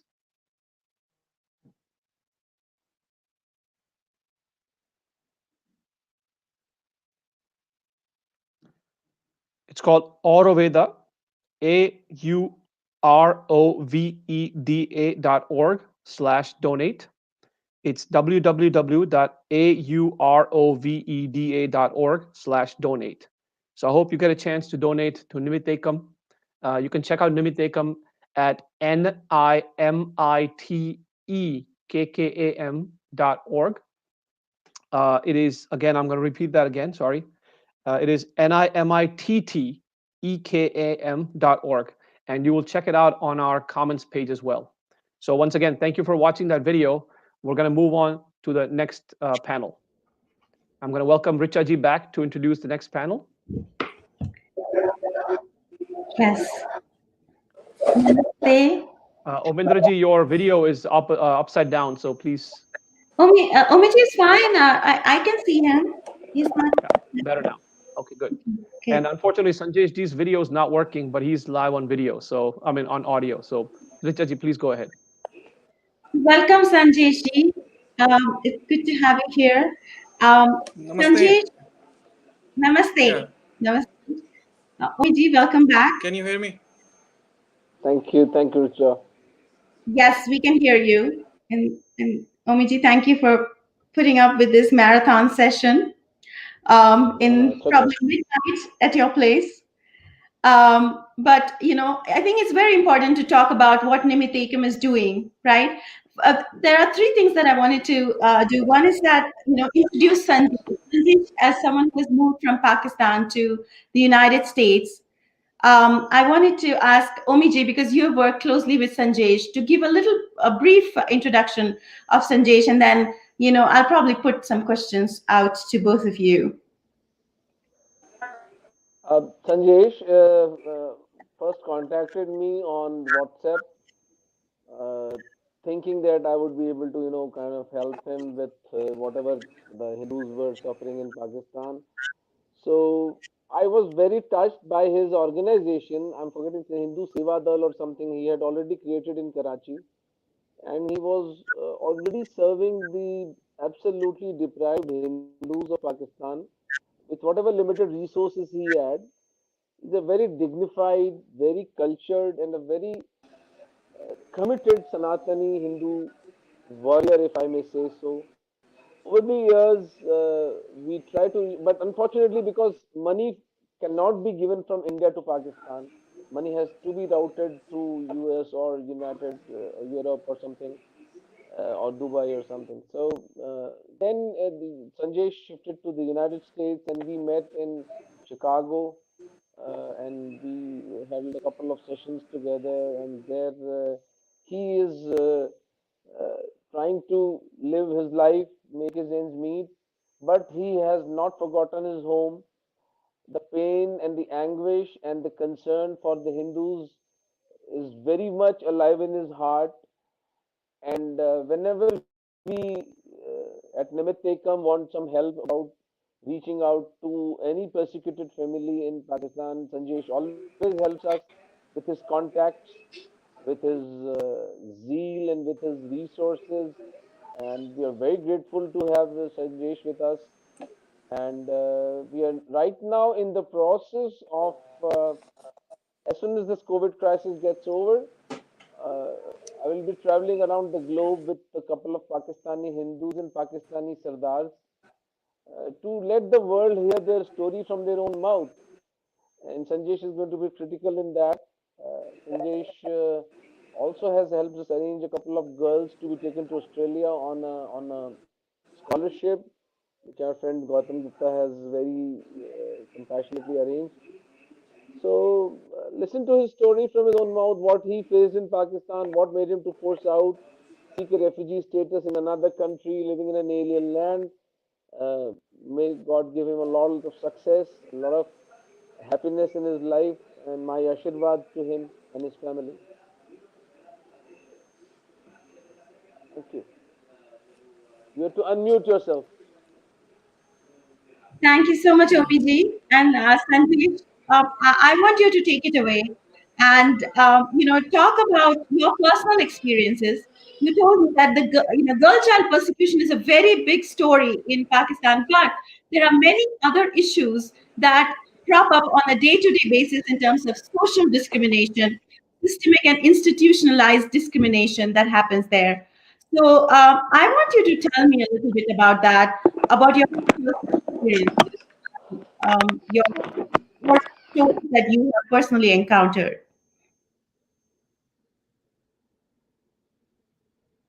Sanjesh, are you there? Can you hear us? Yes, I'm here. Can you listen me now? Yes, Yeah. I can. Mhm. Karachi, Pakistan, and born in a Hindu family. Thank you to everyone for joining us today, and thank you, Dr. Omendri ji and other hosts and other panelists. So the situation of minorities, like in currently situation, is very worst. So minorities is first of all, I like explain some of points which are the main like the minorities around right now is 3% in Pakistan, and in 3% the majority, the second largest minority is the Hindus, and it includes Christian, Hindus, Ahmadis, Sikh, and other too. But with very small numbers, the situation of minorities in Pakistan is not encouraging. They are facing victimization and persecution in most parts of the country. They are systematic patrons behind the present state of minority rights. The religious minorities have been living in the state of fear and terror since many decades, and the situation is aggravating with each passing day. There are discriminatory legislations in the state of country causing unrest among the religious communities. They have been facing fabricated cases like destructions of properties, mob attacks, and even the killings. It is a matter of grave concerns that a considerable number of Hindu communities have been migrated to India, and many more trying to get out from other countries as per their opportunities. It is continued still. They are forced to leave their home out of fear and threats they are facing since long. Some of the major problems of religious minorities are facing the main problem is the forced conversion, which everybody knows it is a like a like it's a main reason for the Hindus, Christians nowadays is the forced conversion. It is a very big issue since like I worked on the ground on last 10 years.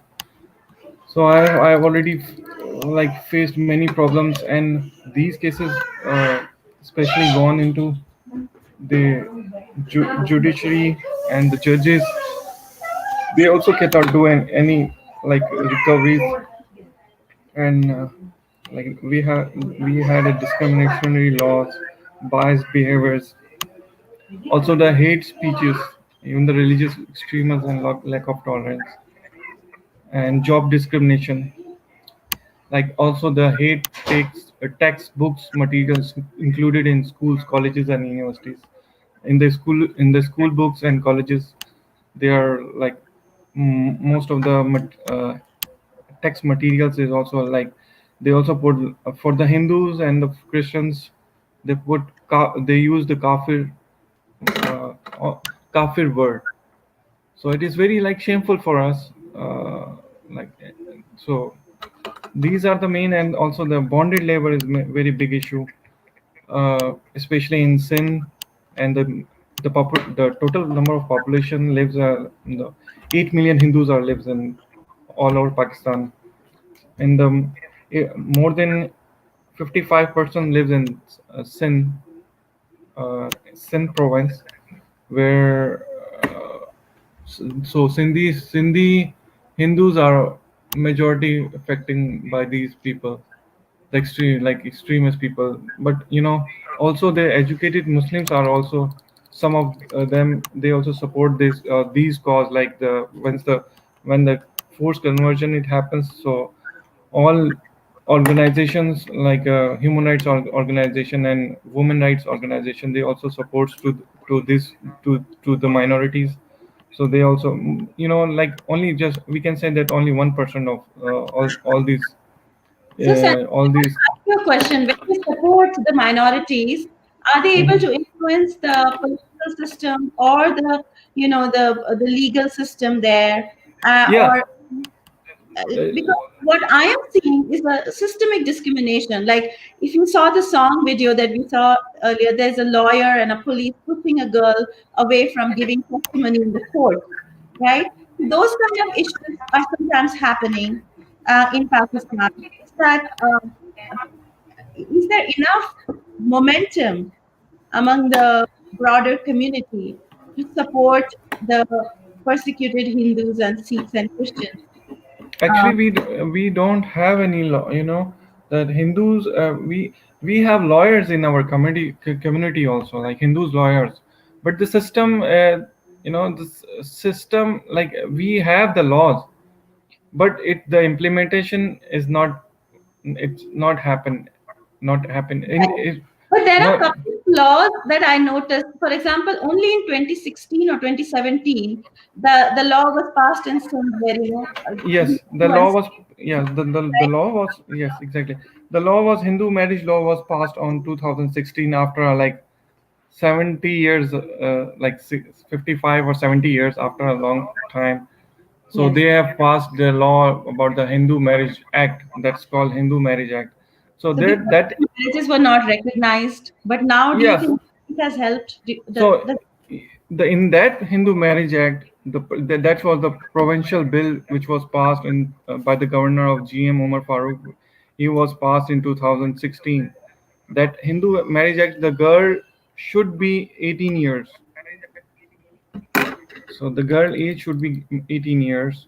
So once these cases of forced conversion, it happens usually in the villages and on in the villages side, especially in the Mirpur Khas. Mirpur Khas is a city where like more than 50% Hindus lives there. So they are from mm, uh, the Hindus, the especially for those the abductors are uh, from the majority population, and the kidnap like the girl is from the very you can say they cannot do, the family cannot do anything. yes. The And girl also, the girls, I yeah, saw that recently that there was an attempt to pass a law against forced conversion, and this is in 2020. And they said it was said that this is against the Islamic law of Sharia to pass a law against forced conversion, Mhm. right? So is that something you want to talk Right. about, or do you think that there is no support on the ground? That yeah, actually the support the People's Party, they're trying, the political party is People's Party, they're trying to save the minorities. But the thing is, the majority of the population is from the Muslim country. So they don't want, like, the state is that the state is try to some help, but the the Muslims, they have the Muslims, Ummahs, Muslim mullah community, mullahs, they don't want try to implement this law. So Mhm. the reason is because in Islam, the marriage of the girl, they can do at this and the an age and any age, like me, 10 or 12, or so the conversion, there is a conflict between conversion and the age. So this thing happens.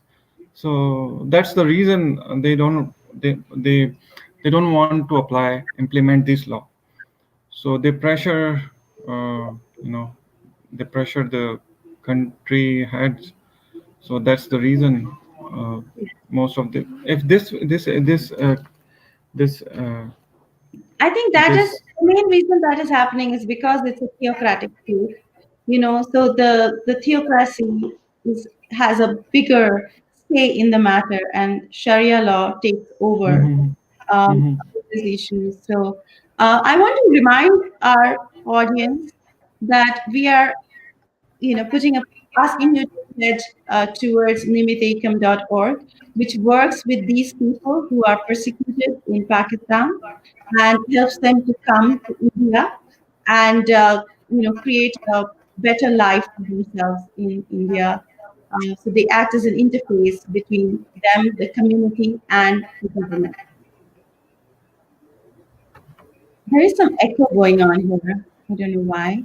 But Omiji, I want to then ask a question to you about Nimitekam's efforts to move to a bigger platform, not just India, but during COVID. I think the challenges that you faced, as well as the fact that Australia, Canada, and other places um, maybe good opportunities or good you know geography for us to explore a refugee status for these persecuted minorities of Pakistan.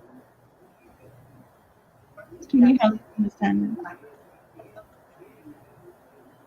Omiji, are you there? I think we lost his connection. Okay, Richard, you wanna have, I also I have points uh, to Yes. tell. I'm here. Can Oh, you hear you're me? there. Okay, Omiji. Omiji, if you can quickly tell us about the your efforts during the COVID, the challenges that you faced, and also your international efforts to make take this Okay, issue. so I would like to add a point to what you were asking about the law to fight conversions. In the Constitution of the Islamic Republic of Pakistan, it is written that any law passed by any state will always be subservient to Sharia. Yes. So that's where it ends.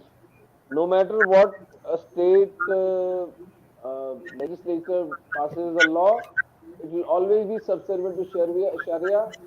Uh, I can give you two examples. There was this child, Mehak Kumari, who was picked up about 6 months ago, but somehow the Sanjay Shula, to put your mic on mute. Okay. So this child, somehow the judge was, which are you two, I think. The judge was compassionate. He he gave the child back to the parents. But about a month ago, there was a Sardar girl, Sikh girl picked up. The judge said no, she's 12 and she's consented. She's gone into Islam. Now she cannot go back. So this is the arbitrariness with which these laws are implemented in that country, and mm, it is not without reason that the Indian state came up with the Citizenship Amendment Act to, because it has been the concerted opinion of the Hindu leadership globally that the Hindus of Pakistan and Sardars of Pakistan cannot survive in that hostility, in that kind of persecution. They have to be taken out. Let's be clear about that. The only issue that remains is how soon and how many of them we are able to take out before they are killed or converted by this mafia. As far as Nimitekam is concerned, we are mainly acting as an interface between the government and these beautiful people whom we have to call as refugees. They are not refugees in my own understanding. They are the sons of Bharatvarsha. We owe them their freedom and their dignity and their dharma. We compassionately work for them. We have three people working in our Jodhpur office, three people working in our Jaipur office, constantly flooded with applications for citizenship and long-term visas. Actually, the process starts much before the Pakistani Hindu or Sardar comes to Bharat, and we have to start preparing the sponsorship of the particular family or the person. The moment we get that application, we reasonably satisfy ourselves about the veracity of the application, that the person who is applying is indeed actually a Hindu. We do that by contacting our sources who are the Hindus, approximately 1.5 lakh Hindus. 150,000 Hindus are already living in Rajasthan. So mostly they are the ones who end up giving the affidavits and sponsorship to their relatives stuck in Pakistan, and then we ensure that the Indian embassy grants them the visa. It's a very arduous process, a very costly process for an average Hindu to come out of Sindh from his village, travel to Karachi, take a train to Islamabad Indian embassy, face the touts there, bribe them with money, and then get a visa and travel to the border through the Wagah border, or mainly in Rajasthan they are coming to to Munabao, the Karachi train that comes to Bhagat Ki Koti in Jaipur. Our kiosk is set up there. Our people go and take up as many Hindus who want to align with Nimit Tekam. They get them registered, and we then start facing take them to the FRRO office, getting them registered there, and then day-to-day issues of dal roti and job and medical services. Nimit Tekam means myself being a surgeon. I have a team of doctors. We have been doing free surgeries, absolutely free of cost. Not a single rupee is charged from Pakistani Hindu refugees.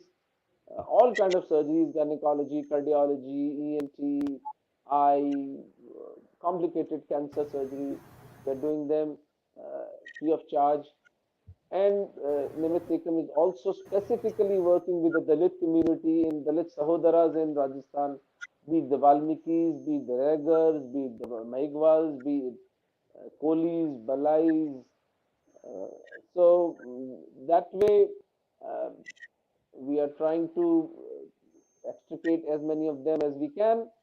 Yes. Unfortunately, this COVID crisis has hit us really bad, and there has been no movement for the last 8 months. Not a single Pakistani Hindu has been able to come out of that hellhole. Unfortunately, I have to report to you that 2,000 Hindu families, mainly of Bhils, have converted to Islam in lieu of food, and they were crying on phone when they called me that we want to die, but we don't want to convert. And I convinced them that it doesn't matter. You read the kalma, uh, keep a Ganesha in your home, keep worshipping Kali Maya, keep worshipping Ganesha, and in an year or two we will take you out. But don't die. You're no use dead to the dharma. Dharma needs you, and Omiji, I want to let's ask you, per refugee, how much does it cost to extricate them out of Pakistan to look. India? Till now, we have not spent much money on them in extrication. Our money process starts with the salaries of the people we are paying here to get them registered with the Ministry of Home Affairs. But now the Pakistani Hindu, the request that we are getting is that they don't have money left. So on an average, what our team has worked out is about 5,000 Indian rupees for one Pakistani Hindu to be taken out of Pakistan. And if you're looking at even say 50 lakh, we know the kind of money that we need to take them out of that situation. It's 5,000 INR. Yes. So I would request our audience to pay attention to that. If you feel the pain of this whole webinar that we have been trying to highlight the plight of the minorities in Pakistan, and if you want to help out extricate one refugee, and save their lives, help them rehabilitate, please donate to nimitekam.org or auroveda.org, auroveda.org, where you can donate for refugees. I think at this point, I want to ask Sanjesh to talk about, I think he wanted to share something about his personal story. And then I think we can wrap up with some final comments. Sanjesh? Yes, I can hear you. Good. So the About your current yeah. So at the time of partition, the total number of Hindus were 30% when the partition was happened. So right now is 1.9% of from the overall population. Less than 1.9% are Hindus. So either the Hindus are converted, or mostly of them they left that country because some the they the Hindus or the minorities have less opportunities here. So if the person who educated, he feels what is happening internationally, and what are the opportunities he is availing for their families or for himself, if he wants to get, he wants to get out from that country. So people usually most of the Hindus are doctors, also in the doctors in worldwide, especially Sindhi communities. There are many of the doctors and engineers from that Sindh. But the thing is, the in the out of 9%, 1.9%, so 10% are from the rich class. From the 10% Hindus are from the rich class, and 90% are less than less. They belong from a very less marginalized communities, from poor communities. So 90% are Hindus. They cannot afford a single day meal. You know, so that's why if they even can't afford the court fees. They can't even go to the hospitals. And also one more thing, there's a health issue over there. Is everywhere in Pakistan there is a for the private, especially in the private hospitals. So Muslims only donate to the Muslim family. So we don't have uh, a system for the like I think the especially the international people, the Hindu people, they don't know about the zakat. Zakat is only for the Muslim families. They give to the only to the Muslim family. So that money cannot use by the Hindus or other minorities in the hospitals. So we don't have the money to treat our Hindus in hospitals. So the government hospitals, the government is for the everyone, but in the government hospitals, there are not much facilities. That's why they also in the sin there is a big problem for the meal nutrition. There's a many children are dying because they don't have the food to feed them. So this is a big issue. I think it's a very big issue. That's why our population is going down. And there is also a water problem in third side. People are people are dying because of they don't have anything to eat a single meal day. And especially in the COVID, uh, once the COVID was happened in 2000 into last year. So in metropolitan city, the Karachi, the like many organizations, Muslims, or they have Muslim organization. So they are giving food to only for the Muslim families. So one woman, she voiced, and she put the camera and she requested to the whole world.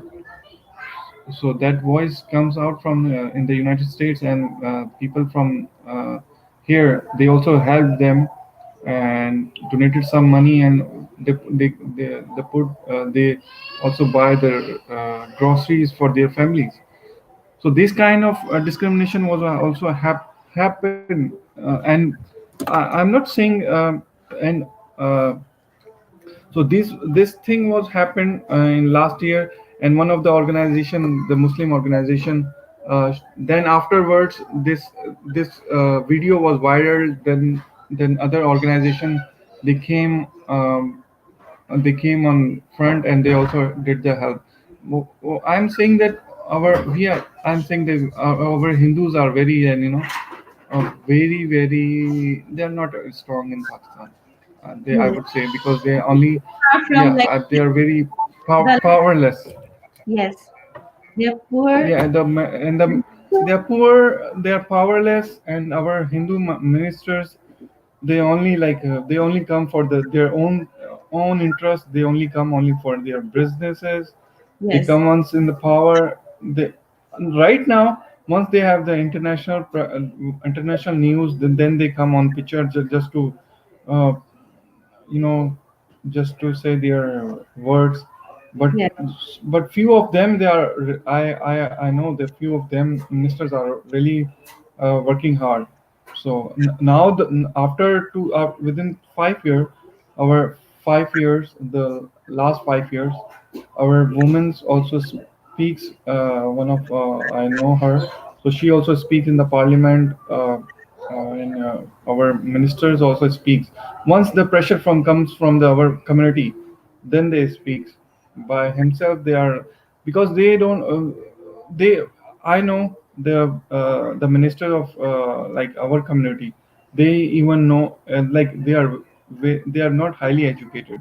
They only come only by their tickets, they come, party tickets, party, in every, in politics, they give the money for the party ticket, and they come for, They don't and come give, as and elected members. Is that what you're saying? They are not elected sorry. members, but they're Yes, they are not, and exactly, they are selected, and they speak only for on in favor of their party. They don't speak in favor of so they are going one. to represent the minority Hindus Yeah, or Christians, right? yeah. Right now we have 11 parliamentarians. Hindu Mm-hmm. ministers are nine of in provincial and national assembly. They have no representation in the government, No, right? they have the representation, Because but the these thing, people are paid puppets. They are not real representatives, right? So by I cannot say that it's a puppet, but you can say, like, they also speaks, but the government has to play their role. Like, as I said, that Imran Khan, he said that he will open and give the temples to the Hindu minorities, like 4,000 temples. But he gave the statement in last year, like after our last year, like this year, I guess in last month, three of temples were demolished. yes, Yeah, in the Navratri Puja, the Mata Sheravali, in the third side, they demolished the murtis. And recently it happened in the Karachi, in Liari side. There was a big mob attack. So, uh, so where the Hindus, what they thinking about this? So they are, if something happens, no, everybody has to care by their family, by their self, and they need protection. So government, and it's not about the Hindus. I can say it's all about, because I am a human rights activist. I can say also some of the Muslim families, they're also suffering. But so though I can say this is the woman issue is a more day by day increasing. The child abuse cases and the harassment of the child is day by day increasing. It's the major issue. It was happened in last 2 months. It was a big issue. So that case It was a big issue in Punjab with a Muslim girl. She was from Switzerland, I guess. She was from abroad. That She was from France and she was gang raped. yeah, yeah, she was gang raped on the highway, and the right now that case was still pending, and the perpetrator is not. The police didn't catch out him. Mhm. So this Yes. is these kind of issues. Once people were thinking, oh my God, we are what, like I can say, in 10 or 15 years, the Hindus, they will decrease, the as per the population. If they get the Hindus, if you want to, like, if yeah, in you from internationally, we can give them opportunities, like we can, if you have a good context with the all around the Hindus in America, Canada, Australia, Middle East, we can give them opportunities, because we cannot take everybody get out, like, 8 million is a very large population. So people have sacrificed their life. So if you like, slowly we can, if people have the guts, if they want to by themselves, they can get out. So they can be get out, I think otherwise your people points are good, are but looking more opportunities. yeah, if there are systemic discrimination, if the law, for example, the law does not allow them to have the rights, socially they're discriminated, institutionally they're discriminated, then, like you said, job opportunities are not given, and they are Hmm. only allowed to do certain kinds of jobs, then Yeah. they cannot fight their own battles within that environment, But I want to sort of go into closing. We are getting to the closing last 5 minutes. And I want to again appeal to our friends and audience to donate to auroveda.org, auroveda.org, towards refugees and limited income, benefit from that and help the refugees from Pakistan to settle into India. And we are also expanding our operations to try to bring the refugees to other countries.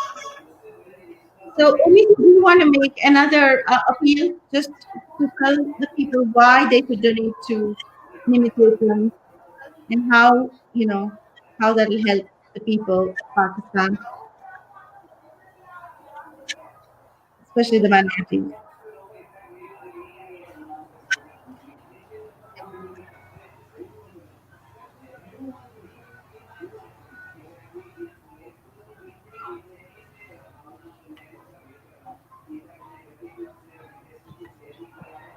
We can't hear you, Omiji. We cannot hear you. Sanjesh, can you mute? Maybe now, Omiji, do you want to try? No.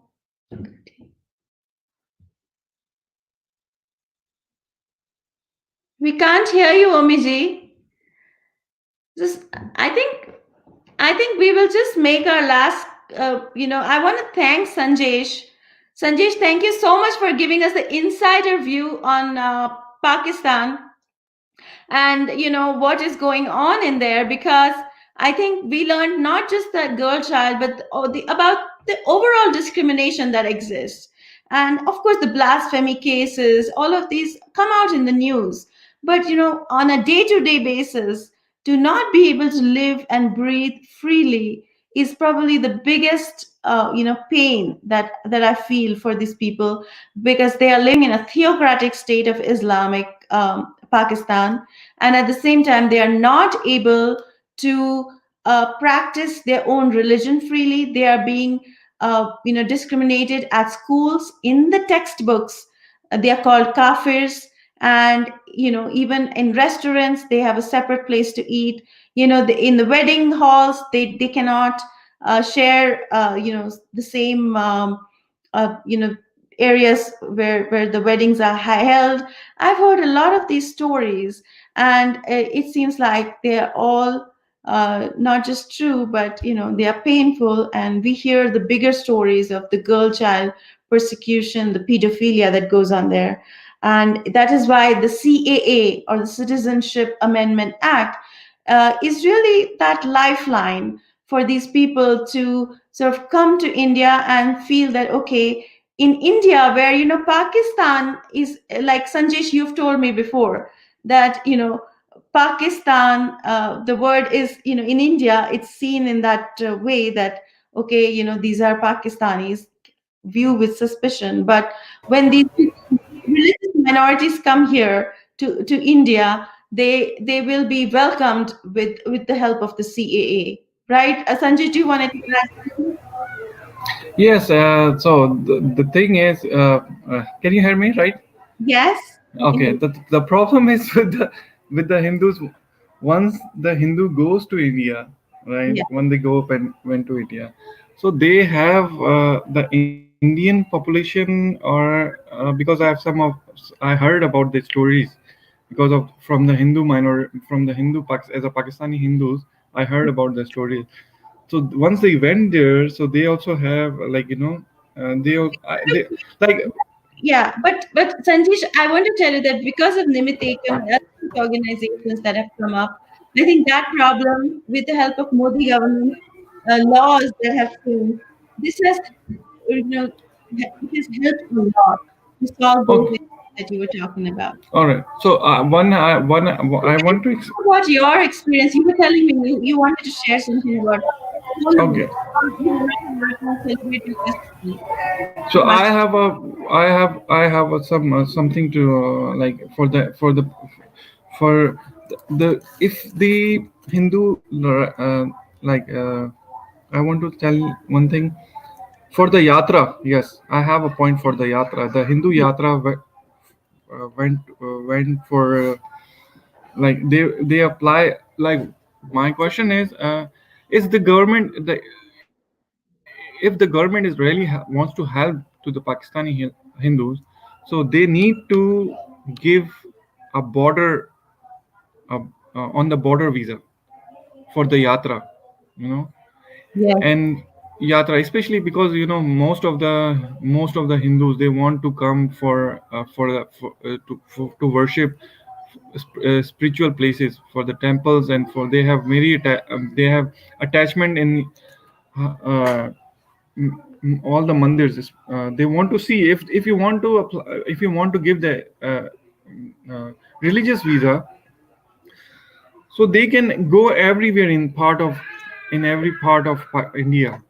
They don't like they're in the especially in the religious visa they have a restriction.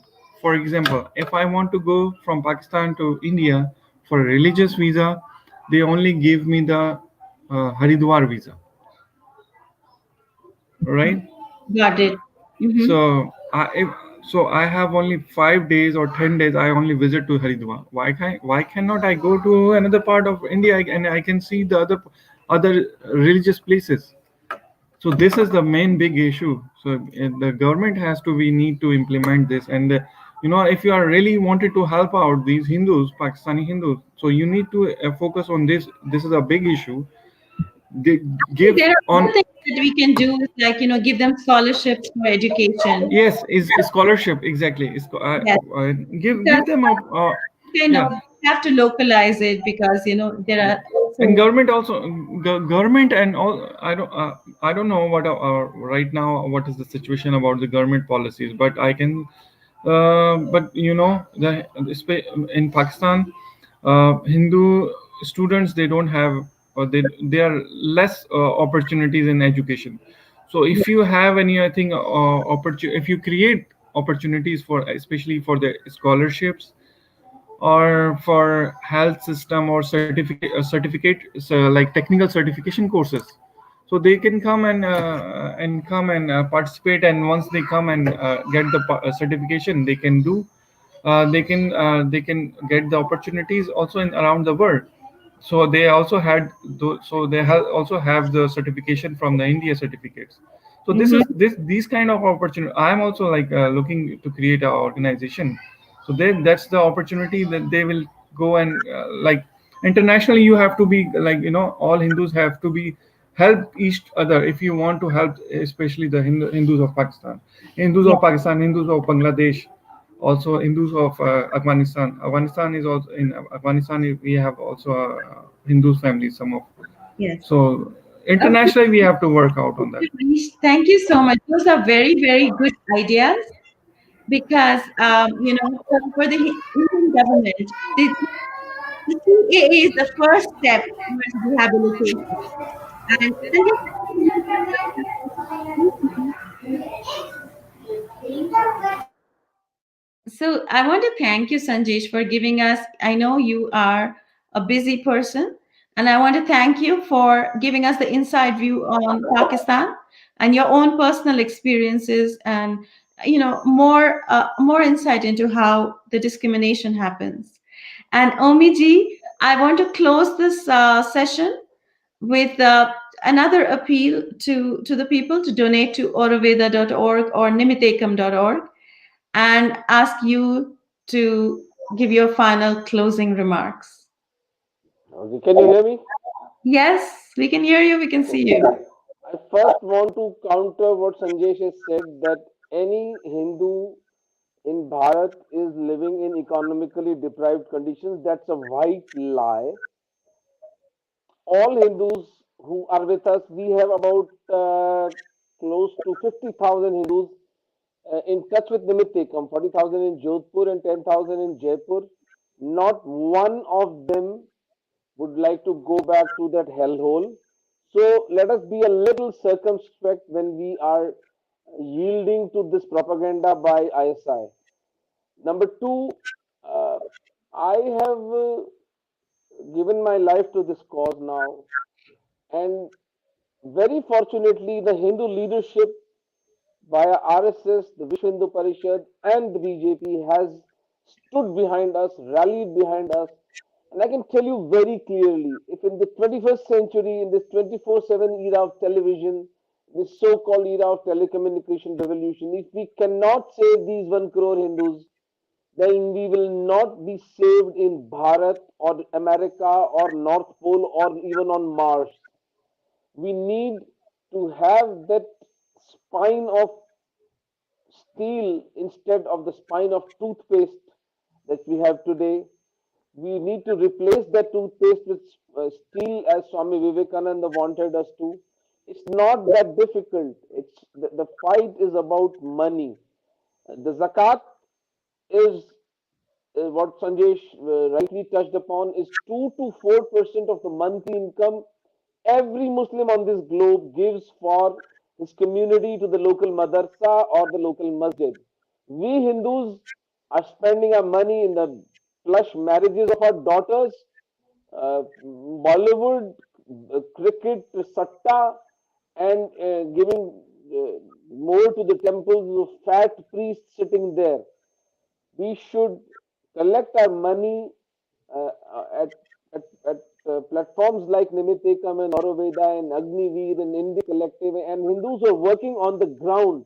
Please empower us with money because we need hundreds of crores of rupees to fight these mafias, these child molesting mafias. I've already enumerated the cost of taking one Hindu out of Pakistan. We can continue talking about this. There are some nuances I would want to talk about, but because of the constraint of time, I'll leave it for some other day. Thank you very much for your patient hearing. Please tell this story. Tell this story of Hindu genocide, of the Sikh genocide happening in Pakistan right under our noses. This is not the Saka of Chittorgarh when we were not there. This is not the atrocities of Aurangzeb when we were not there. This is not the Mopla massacre or the Nokhali massacre in Bengal when we weren't, God knows where we were, in what shape. This is happening when we are alive today on this globe. We are all party to this sin if we do not do our part of the deal. I'll end up with these beautiful lines. Uh, summer शेष है नहीं पाप का भागी केवल व्याध. At war and not only the murderer is not to be blamed.